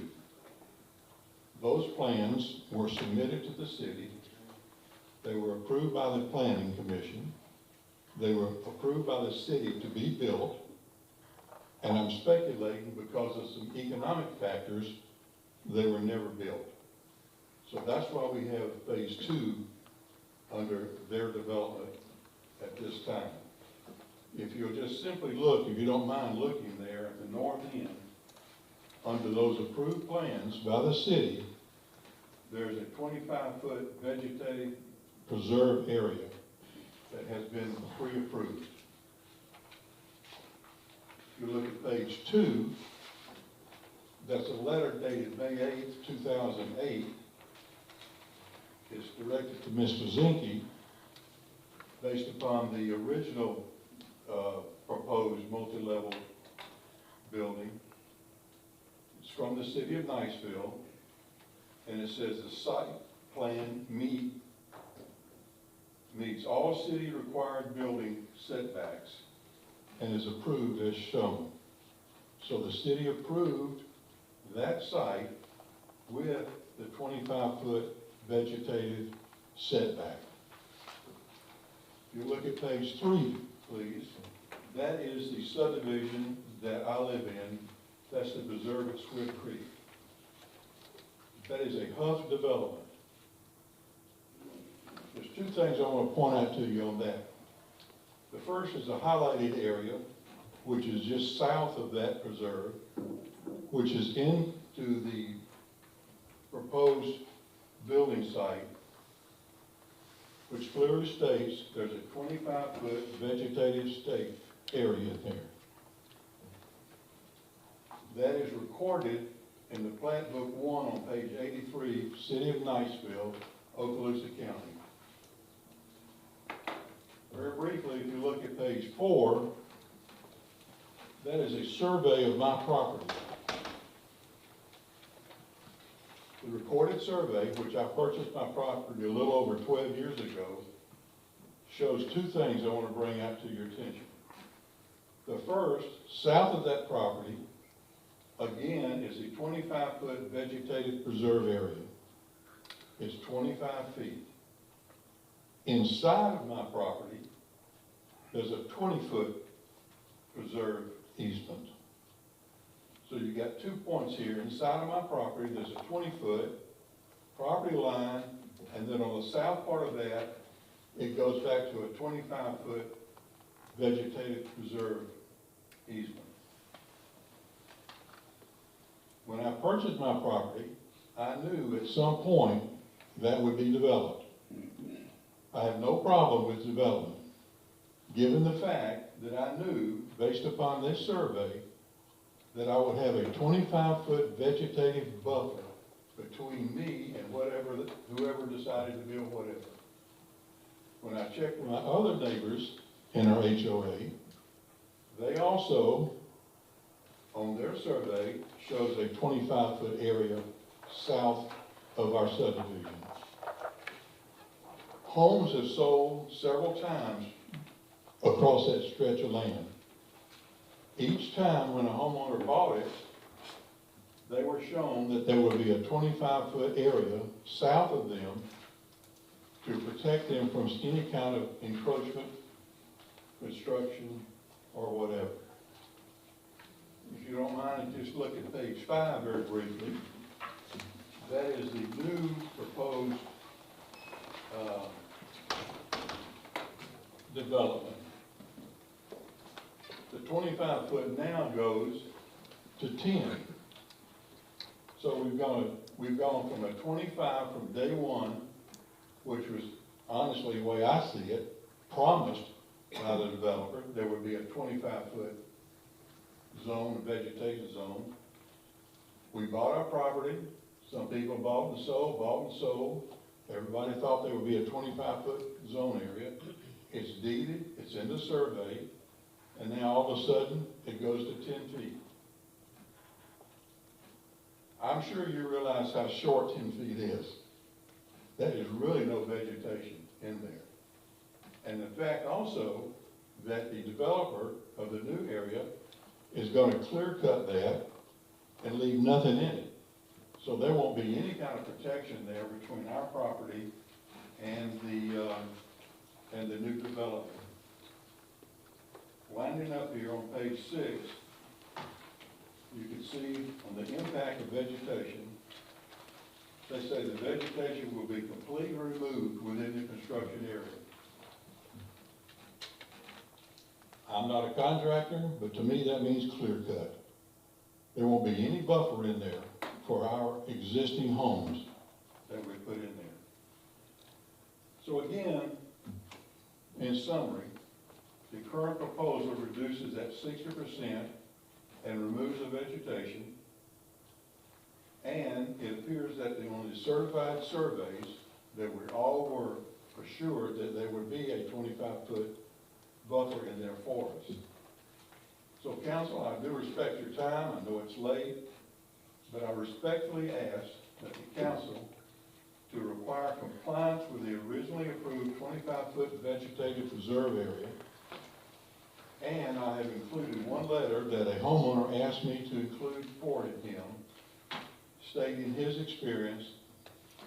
I believe he is one of 2 original homeowners from the development. Once the 25-foot buffer is reduced to 10 feet, it's not a modification. It's a loss that can't be undone. So, moving forward, approve the project, but give us a 25-foot, as promised for years and years, vegetative buffer area. That's what I'm requesting that you do. So, does anyone have any questions for? Go ahead, Mr. Schultz. One point of clarification. I did ask Mr. Zinke where the silt fence would go, so the no grubbing, and he said it's going to be about 12 foot away from the fence line. So, no, when it says from the cleared area, cleared in the approved areas, that's going to be inside of that silt fence. So, no approval to go beyond that silt fence for any clearing. So, that's the plan. And the second question I kind of have for you is on your owner's side of that property line, speaking for the HOA, not your property, but for the HOA, has that 20-foot vegetative preservation easement remained intact? As far as I remember, there's only been one request by a homeowner, and that was to put a portion of their swimming pool into that area. I don't think there's any other request that has been approved or requested and or approved by the city. I don't know that for a fact, but that's what I believe to be the case. Are there any other questions? I think you got a pretty interesting track record here. to show kind of a time lapse of how this property changed hands over time. Your initial document when it was going to be a 2-story or a 4-story was in 2002. Then we fast forward 2008, we get a memorandum from the city. We fast forward to 2010, and looks like, is this, I'll ask, is this the current development here, page 3? It doesn't look like, it looks like it's changed Let me see. to what we see currently. Page 3 is the overview of my neighborhood, which is the Preserve. All right, okay, that's, okay. Right. Except for the street is wrong. I'm sorry? The street, it says Blackberry. It's I Blackberry. know, I don't know That's that what happened. threw me off on it. I Did you don't change know. the name from Blackberry to don't ask, right? I don't know. But it's Black Bear today, and I don't know why it says Blackberry. Blackberry. I have no idea. Well, They were looking at their BlackBerry phone at the time, you know. So I know land development codes change over time, and the vegetation setback for that is generally a developer's prerogative. Obviously to maximize and the space and stuff. So I guess, and I don't think the Huffs have owned this the whole time. It was Valpy Realty originally, up until a few years ago. You talking about the new project? Yes, the new project. That's my understanding, that they recently purchased that. Right. Okay. So what you're quoting us is what was proposed originally by Valpy Realty. Okay. And then, so the Huffs are proposing another development That's my understanding. with their caveats. My understanding, they want to reduce that to 10 feet. I understand. And then to echo Councilman Tolbert's, on there, he did say they were gonna leave vegetation in there for 10-foot buffer.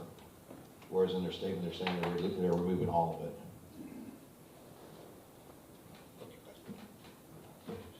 Verifying, okay. All right, thank you. Are there other questions by the council for Mr. Maynard? I will tell you this, that our desire in our community is to be a good neighbor. And I would hope that we could get a reciprocal on the other end. If you just look, if I've got a 20-foot vegetative setback inside of my property, and then it goes from a 25 originally back down to a 10, to me, that just doesn't seem to be right. So as a spirit of being in compromise and being a good neighbor, I would suggest that maybe we could look at a 20-foot on our side and a 20-foot on their side.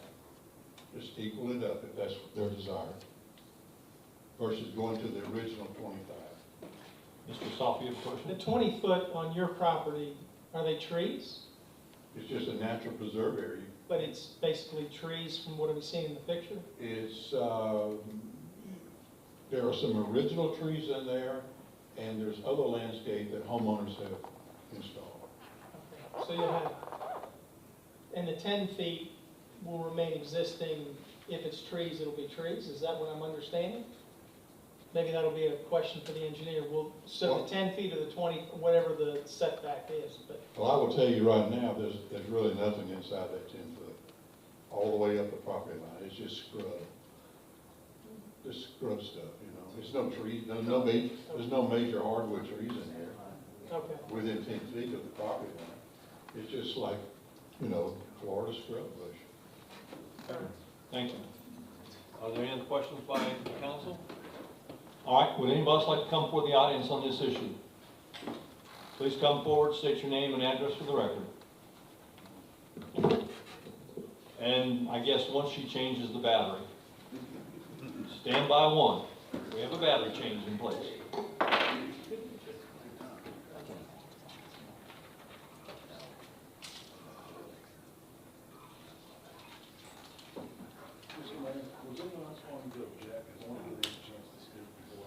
Well, that's why I asked the question. Right now, I couldn't see if they stood up or raised their hand because there's an easel with some stuff blocking my view.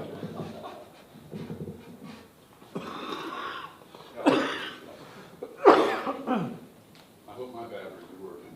Okay. Do me a favor and lift that mic up towards your lips. Okay, we good? Yeah, man. Mayor, council members, and I've been asked to come and clarify some things based on facts. Can you speak a little I'm louder? sorry. Or step a little closer? I've been asked to come forward and speak based on Did the we facts. did we get your name and address? I think we forgot. Alan Tucker, 1415 Bay Shore Drive. There you go. I was president of GCT when this project originally began. As Mr. Zinke explained, and I think Mr. Ron, if you're reading on, things changed. But the fact of the situation is that the plat of the preserve there only has one encumbrance, and that's on the 20-foot vegetative buffer for the homeowners. Anything outside the bounds of the described plat and the boundary thereof has no legal standing. I've learned that the hard way from years of just developers saying, well, I want to put this here because at the time of the development of the plat, he owned the other side of the property and had plans for it. 4-story building, zoning requirements for setbacks. Those plans changed, but nothing outside of that plat has any encumbrance on the property today. It's a matter of the zoning which it becomes as per the development that's on the table right now. Any questions? Questions by the council for Mr. Tucker? Thank you, Mr. Tucker. Appreciate it much. Thank you very much. Mr. Tucker, I've got a quick clarification. Yes. I opined on this issue at the planning commission, and I looked at it closely in relation to the rezoning. Because I looked hard for if there were easements that were recorded, I looked hard, I did a title search to try to determine what the lay of the land was out there right now. I've seen a number of surveys, one which was presented to the planning commission as an official document that referenced this 25-foot buffer on property not being surveyed, on property outside the boundary of that lot. I opined that information is basically a comment by the surveyor made at their discretion or at the request of the person who requested the survey. But it's not either within surveying regulations that you've got to heave to from the state of Florida in your profession, required or effective as to the lot that's being surveyed, or in this case, the subdivision where it was reflected. My counsel asked me to stay in my lane. And I'm asking you as a survey. That's exactly right. We had that on there, it's based on the original development. Some surveys done over the years may have carried that through, but it was not, it stops at the property line. It does not go any further, and there's no encumbrance on that property based on the plat at that time. So it's basically based on the zoning that's in place now for the development that's there. And Now you're getting beyond survey. yeah. In my lane. All right, are there any other questions for Mr. Tucker? Thank you, Mr. Tucker. Thank you. Would anybody else like to come before the council on this issue? Please come forward and state your name and address. In this case, again, Matt Zinke, Jimmy's Engineering, 73 Avon Parkway, Forum Beach, Florida. And I was just going to flip this over. I think this is what Mr. Maynard provided you, the Preserve at Swift Creek plat.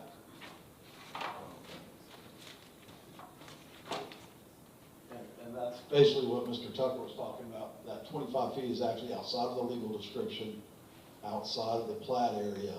And if you look at the dedication on the front page, the owner of that property that 25-foot vegetative buffer is on did not sign the plat, is not a party to it. So it's not legally binding, like Alan said. If we pulled title on that property today, it does not show up. It's not there. It was basically part of that original development that is no longer what we're doing. You know, we're going from 4-story to 1-story. So the ALF, the ILF were done before the Preserve at Swift Creek. That came after. That buffer was probably left as part of the drawing, because we did all those all the way from Swift Creek Plantation all the way to the corner where the host commercial property is. I also want to reiterate, we do have a 10-foot undisturbed natural buffer buffer that will not be cleared. So I think the plans show that pretty clearly. If they don't, we'll make sure they do. But that is the intent, is to have a 10-foot undisturbed buffer. Mr. Tolbert, go ahead. I assume that you're going to install and landscape pretty much all at the same time. Is there planned landscaping on the rear of these? So it would be a 25-foot setback, and it would be basically a 10-foot undisturbed from the property line, 10-foot undisturbed vegetative natural buffer, then 15 feet of grass, then building. And it's one story. Okay. Thank you. Go ahead, Ms. Alley. You're calling these townhomes, but they're single story, correct? They're single story, and they're actually considered independent living. You know, they're basically like duplex units, but it's a private development that's single story. And that's what we show on the plan, is single story.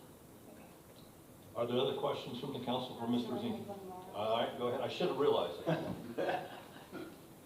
Is there any special lighting required on these? Not that I'm aware of by code, but that may be better answered by Chris. Chris, you want to take that? You heard her question, right? Yes, sir.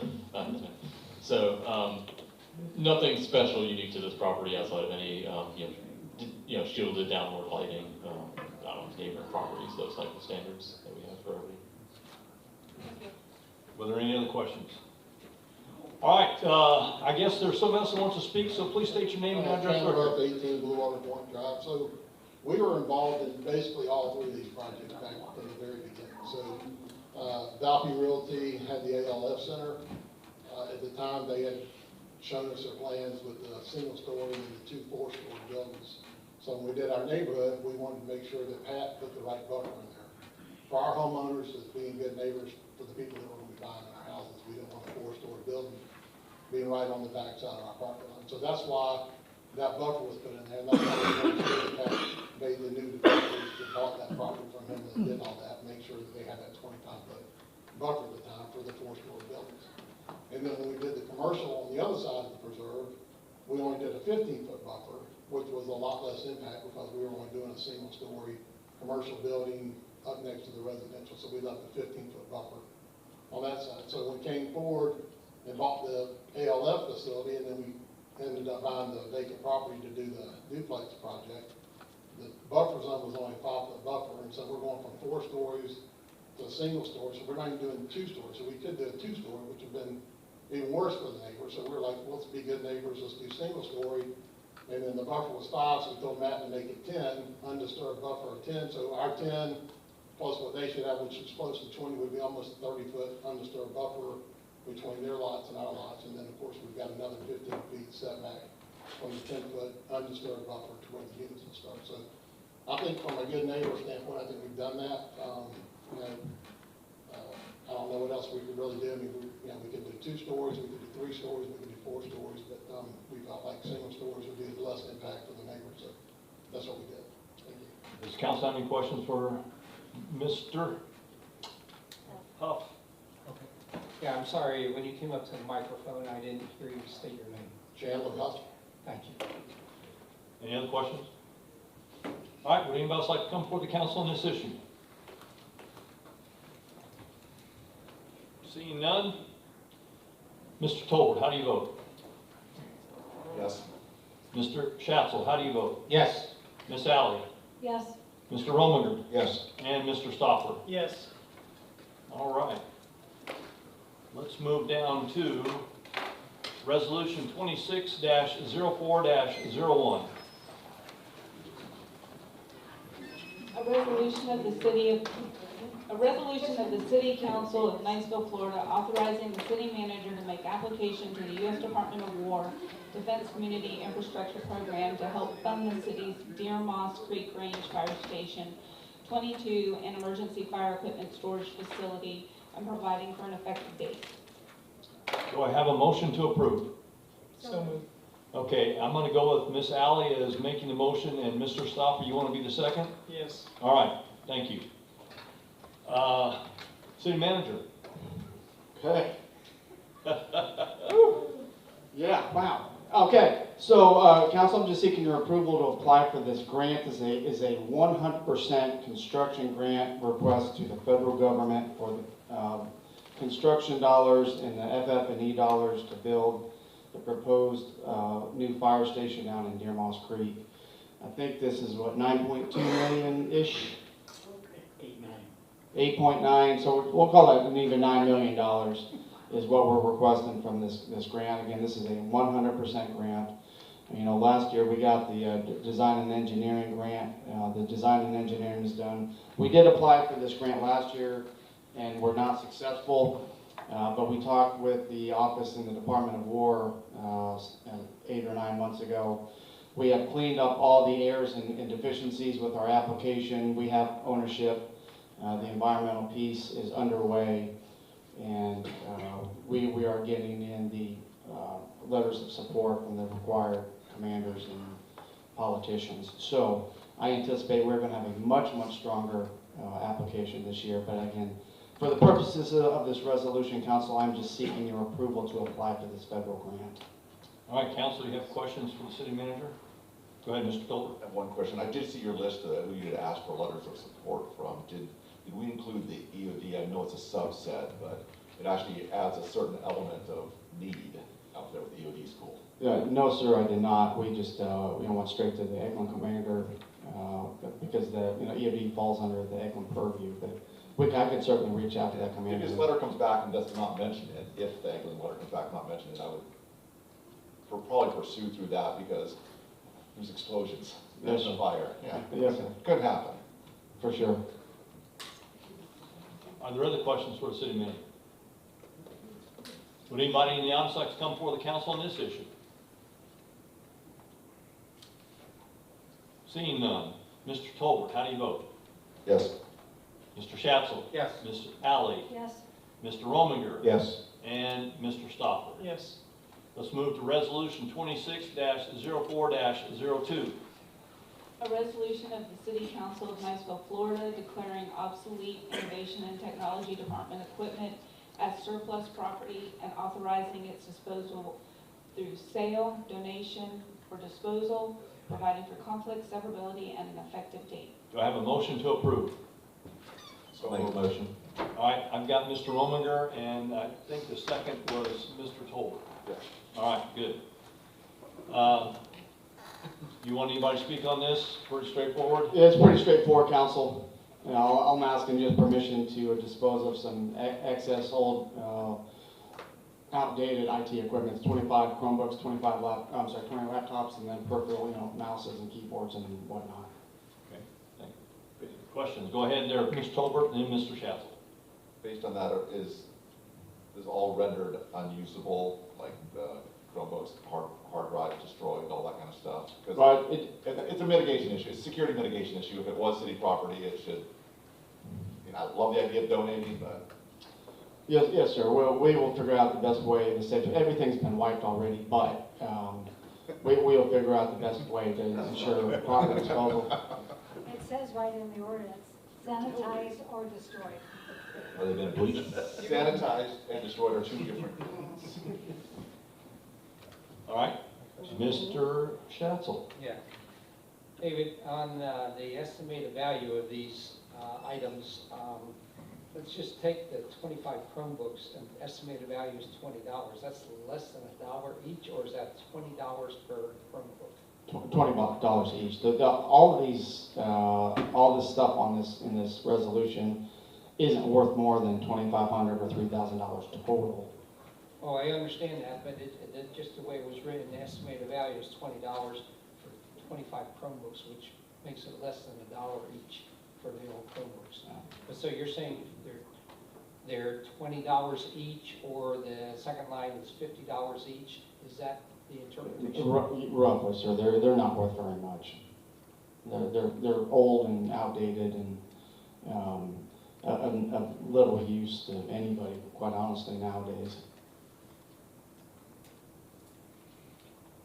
Any more questions? Anybody? Would anybody else like to come before the council on this issue? Seeing none. Mr. Stopper, how do you vote? Yes. Mr. Rominger? Yes. Ms. Alley? Yes.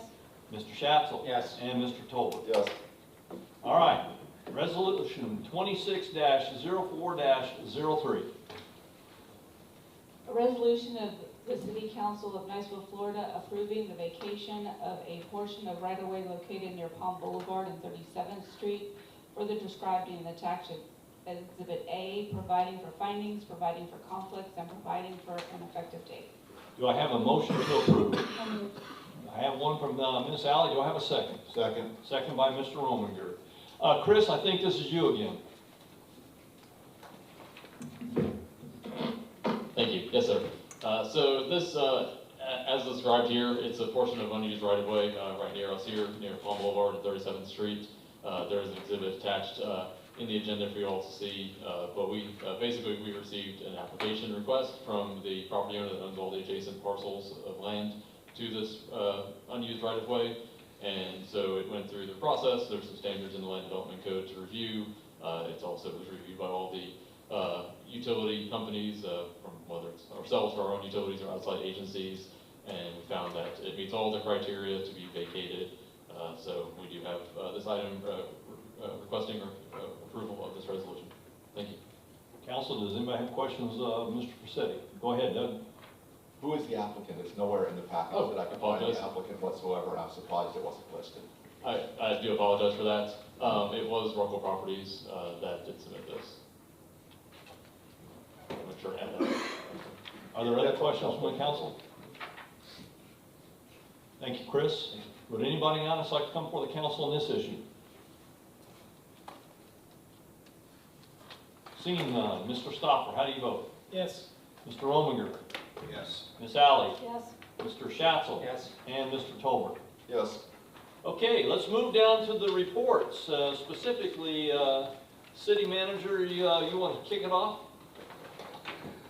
Whew, okay, well, I'm going to limit my comments, then I'm going to let the chiefs talk about a couple of things I was going to bring up. But we had two big events, big annual events recently. On March 28th, we held the 39th annual Egg Dash here in Niceville. Had thousands of people show up. Miss Lynn and the Parks crew, is it Rec Crew or Parks crew?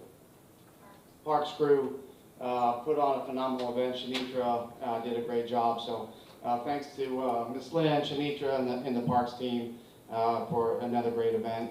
And then last weekend, Shanitra, Public Works, Police Department, Fire Department, the whole gang was involved with the 3rd annual Big Truck Day. Had a huge turnout. So again, thanks to the team who came out, participated on Saturday, and thanks to our community partners. Coke came out and was giving away free food and drinks, and we had a medevac helicopter here and all sorts of different waste management and roadside towing, and just a lot of great community partners came out and supported the event. So going to do both of those events again next year, so look forward to that. In the future here on April 23rd, please come out. The mayor and I are having our next town hall, 6 p.m. at the community center again on April 23rd. And then the National Day of Prayer will be right out here on May 7th at noon here in the complex as always. So with that, who's on my list? All right. Chief Hayes, please. I think he was almost stuck in that seat, been there so long. Mr. Mayor, City Manager, I'm going to keep mine as brief as possible. March 2026, stats for the police department. During the month of March, Niceville Police Department responded to 2,951 calls for service. Below is a summary. We had 27 crashes involving 49 vehicles. We had 2 pedestrian traffic crashes. One involved an electric bicycle, the other involved a pedal bicycle. Officers issued 116 traffic citations, 504 warnings were given. That included 26 criminal traffic citations and 2 DUI citations. We had 11 misdemeanor arrests and 6 felonies. We had 17 needs for tows. They broke up as 6 for AA auto, 5 for roadside assistance, and 6 for white record service. We had 17 animal complaints involving dogs, cats, bears, and hogs. Swift Creek hose. I'm confident the HOA is gonna take care of that real soon. All right, we had, for the schools on camera stats, for the month, there were a total of 717 issued. 150 were rejected for various reasons, so that totaled at 867. 3 officers were recognized at the MAD Awards, Mothers Against Drunk Driving. That was Officer Jackson, Officer Trujillo, and Corporal Fulford. They did a great job. We always place very high for our size department in this area for impaired driving enforcement. I'm going to go over a little bit, just mention the donations we've received recently for the Canine Fund. The Third Planet Bonfire fundraiser raised approximately $12,000. We very much appreciate that. There were 2 donors that I guess agreed to match, maybe didn't think we would, but agreed to match donations or at least up to $10,000 if we raise $10,000. Can you help me out with the pronunciation? Well, one of them wanted to be anonymous. There was only one. He wanted to remain anonymous. I got a his and her, but okay, we'll do that. So we're up to, with everybody's donations, this is for the second dog. We're up to just under $30,000. And the community support is really impressive here. You know, I have worked for other cities and jurisdictions and states, and I'm always awed and impressed and appreciative of this community and how they come out and support public safety. Some of the things our community policing unit did, we hosted a bike rodeo at Niceville High School on April 4th. Cub Scouts bike safety. We had training in helmet fitting and distributed several helmets for free. Cody, our canine, leaves for National Police Dog Trials May 1st. This will be the last trial before retirement. He usually places very high in the country, actually, so we're going to miss him. Our second dog, I believe the official name is Chase. And, Officer Bronson is completing training with Chase. I suggested Chaser, but I was shot down. We have upcoming prescription drug take-back program on April 25th from 10 a.m. to 2 p.m. Drop-off locations will be Walmart and the Niceville Police Department. We always get a bunch. And those are your highlights. Any questions for the chief? Thanks, Chief. Appreciate it much. Once again, great job, and I do appreciate the fact that you guys are very involved in the community activities and always represent us very well. All right, thank you, sir. All right, Chief Kukulis, please. Chief, are you sweating? Yeah, this wool coat, wrong choice for tonight. Good evening again. Hopefully you all have a copy of the new report in front of you. This is a little bit of a change, something we've been working on for a while, and it may evolve again, but we thought it was more of a visually appealing dashboard and what we're doing. So I'll just walk through it real quick for the sake of time tonight. But 183 responses for the month of March. 8 minutes, 5 seconds is our 98th percentile response time. Caveat there is that we did not exclude some of the outliers that would be like up Highway 85 to 85, they're outside city jurisdiction, which we normally account for. So we'll work on parsing some of that data in the future. Otherwise, you have the incident type breakdown sections on the backside. A heat map of sort of where our call volume is dispersed amongst the city, and you can see there's a pretty normal distribution there. A couple of the hot spots are your assisted living facilities, et cetera, that we have routine responses to. Outside of that, the highlights on my chief's report, I just wanted to touch on real fast. We are working on a boundary drop, we call it, between us and East Niceville Fire District. Effectively, that means setting the closest response unit, regardless of jurisdiction. A lot of you might be thinking we should have been doing that a long time ago. And we do have a robust mutual aid agreement amongst all the fire services in the county, but this is rather than paying attention to jurisdiction. For example, there's unincorporated areas right up here, a couple blocks from our fire station, that they would require to pass our station to get to, and vice versa. So this will clean that up. There's a programming in the CAD to make that happen, but it should be happening next week or two. We said May 1st was our date, but we're a little ahead of schedule. So looking forward to that happening. It'll be good for the community. Also, as the manager mentioned earlier tonight, Mayor Randall Wise Foundation very generously donated $10,000 to the fire department to help kick off our paramedic training program. It's going to start next month. That's specifically earmarked for mannequins, training aids, some of the EKG simulators, etc. That'll help in training those guys through that initial program, and then of course we use it on an ongoing basis for monthly trainings after we get the program up and running. And then just lastly, real quick, manager recommended me to be appointed to the county's community health assessment leadership team. It's just a group of representatives throughout the community and county.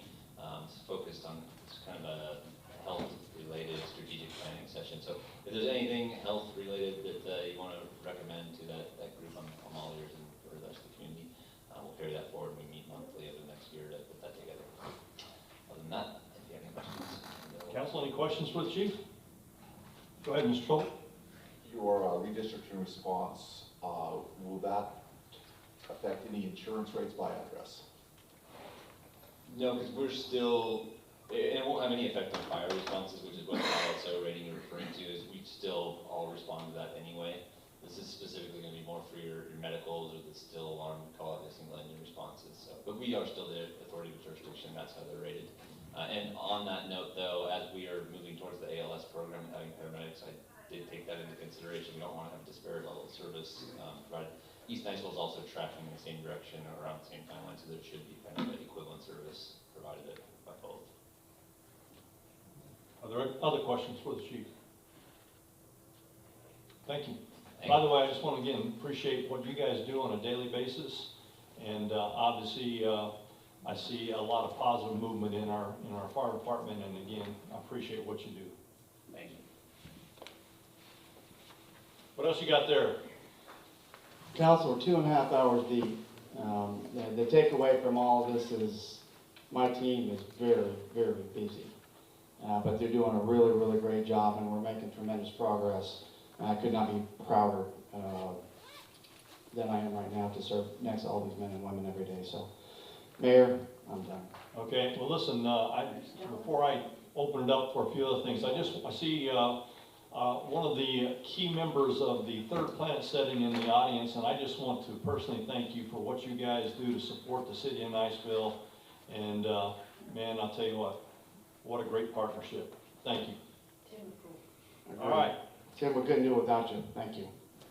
That's, by the way, Tim McCool, for those of you that don't know. Thanks, Tim. All right, I'm going to give the council first shot, and then I'll open it up to the audience. So, Mr. Total, let's start with you. You got anything? Mr. Schatzel? No. Miss Alley?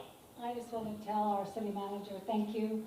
I sent him over a request from a citizen to clean up a spot in the city, and within 2 days it was done.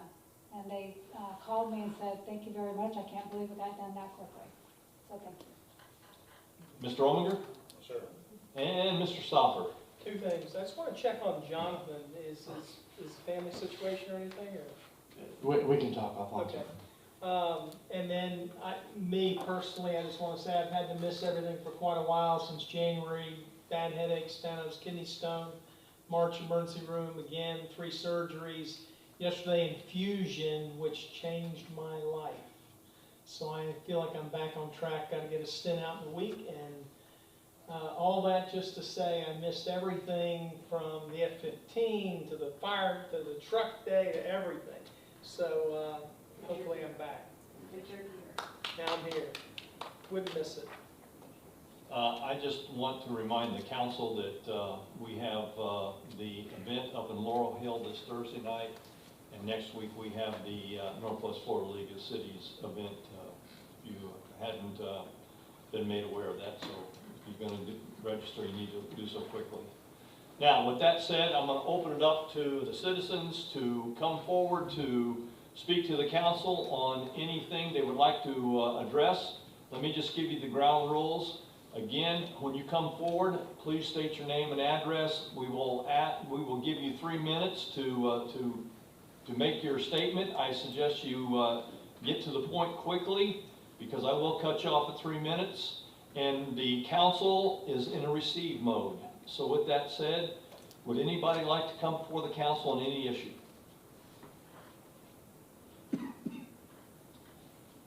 You notice I'm pausing here just in case. Anybody, I think everybody wants to get out of here, but I want to make sure. Seeing none, I am going to give the old gavel a little rap and say, you want a motion? Go ahead, Bill, make it. Motion to adjourn. Do I have a second? Second. Second by Mr. Romier. All in favor, say aye. Aye. We are adjourned. You said Laurel Hill, what was the other one? It's going to be over 21. Thanks. It's the Northwest Florida League of Cities. What that? Yeah, I appreciate it. Yeah. We just. Exactly. You got it. I'm just making friends. But when you know.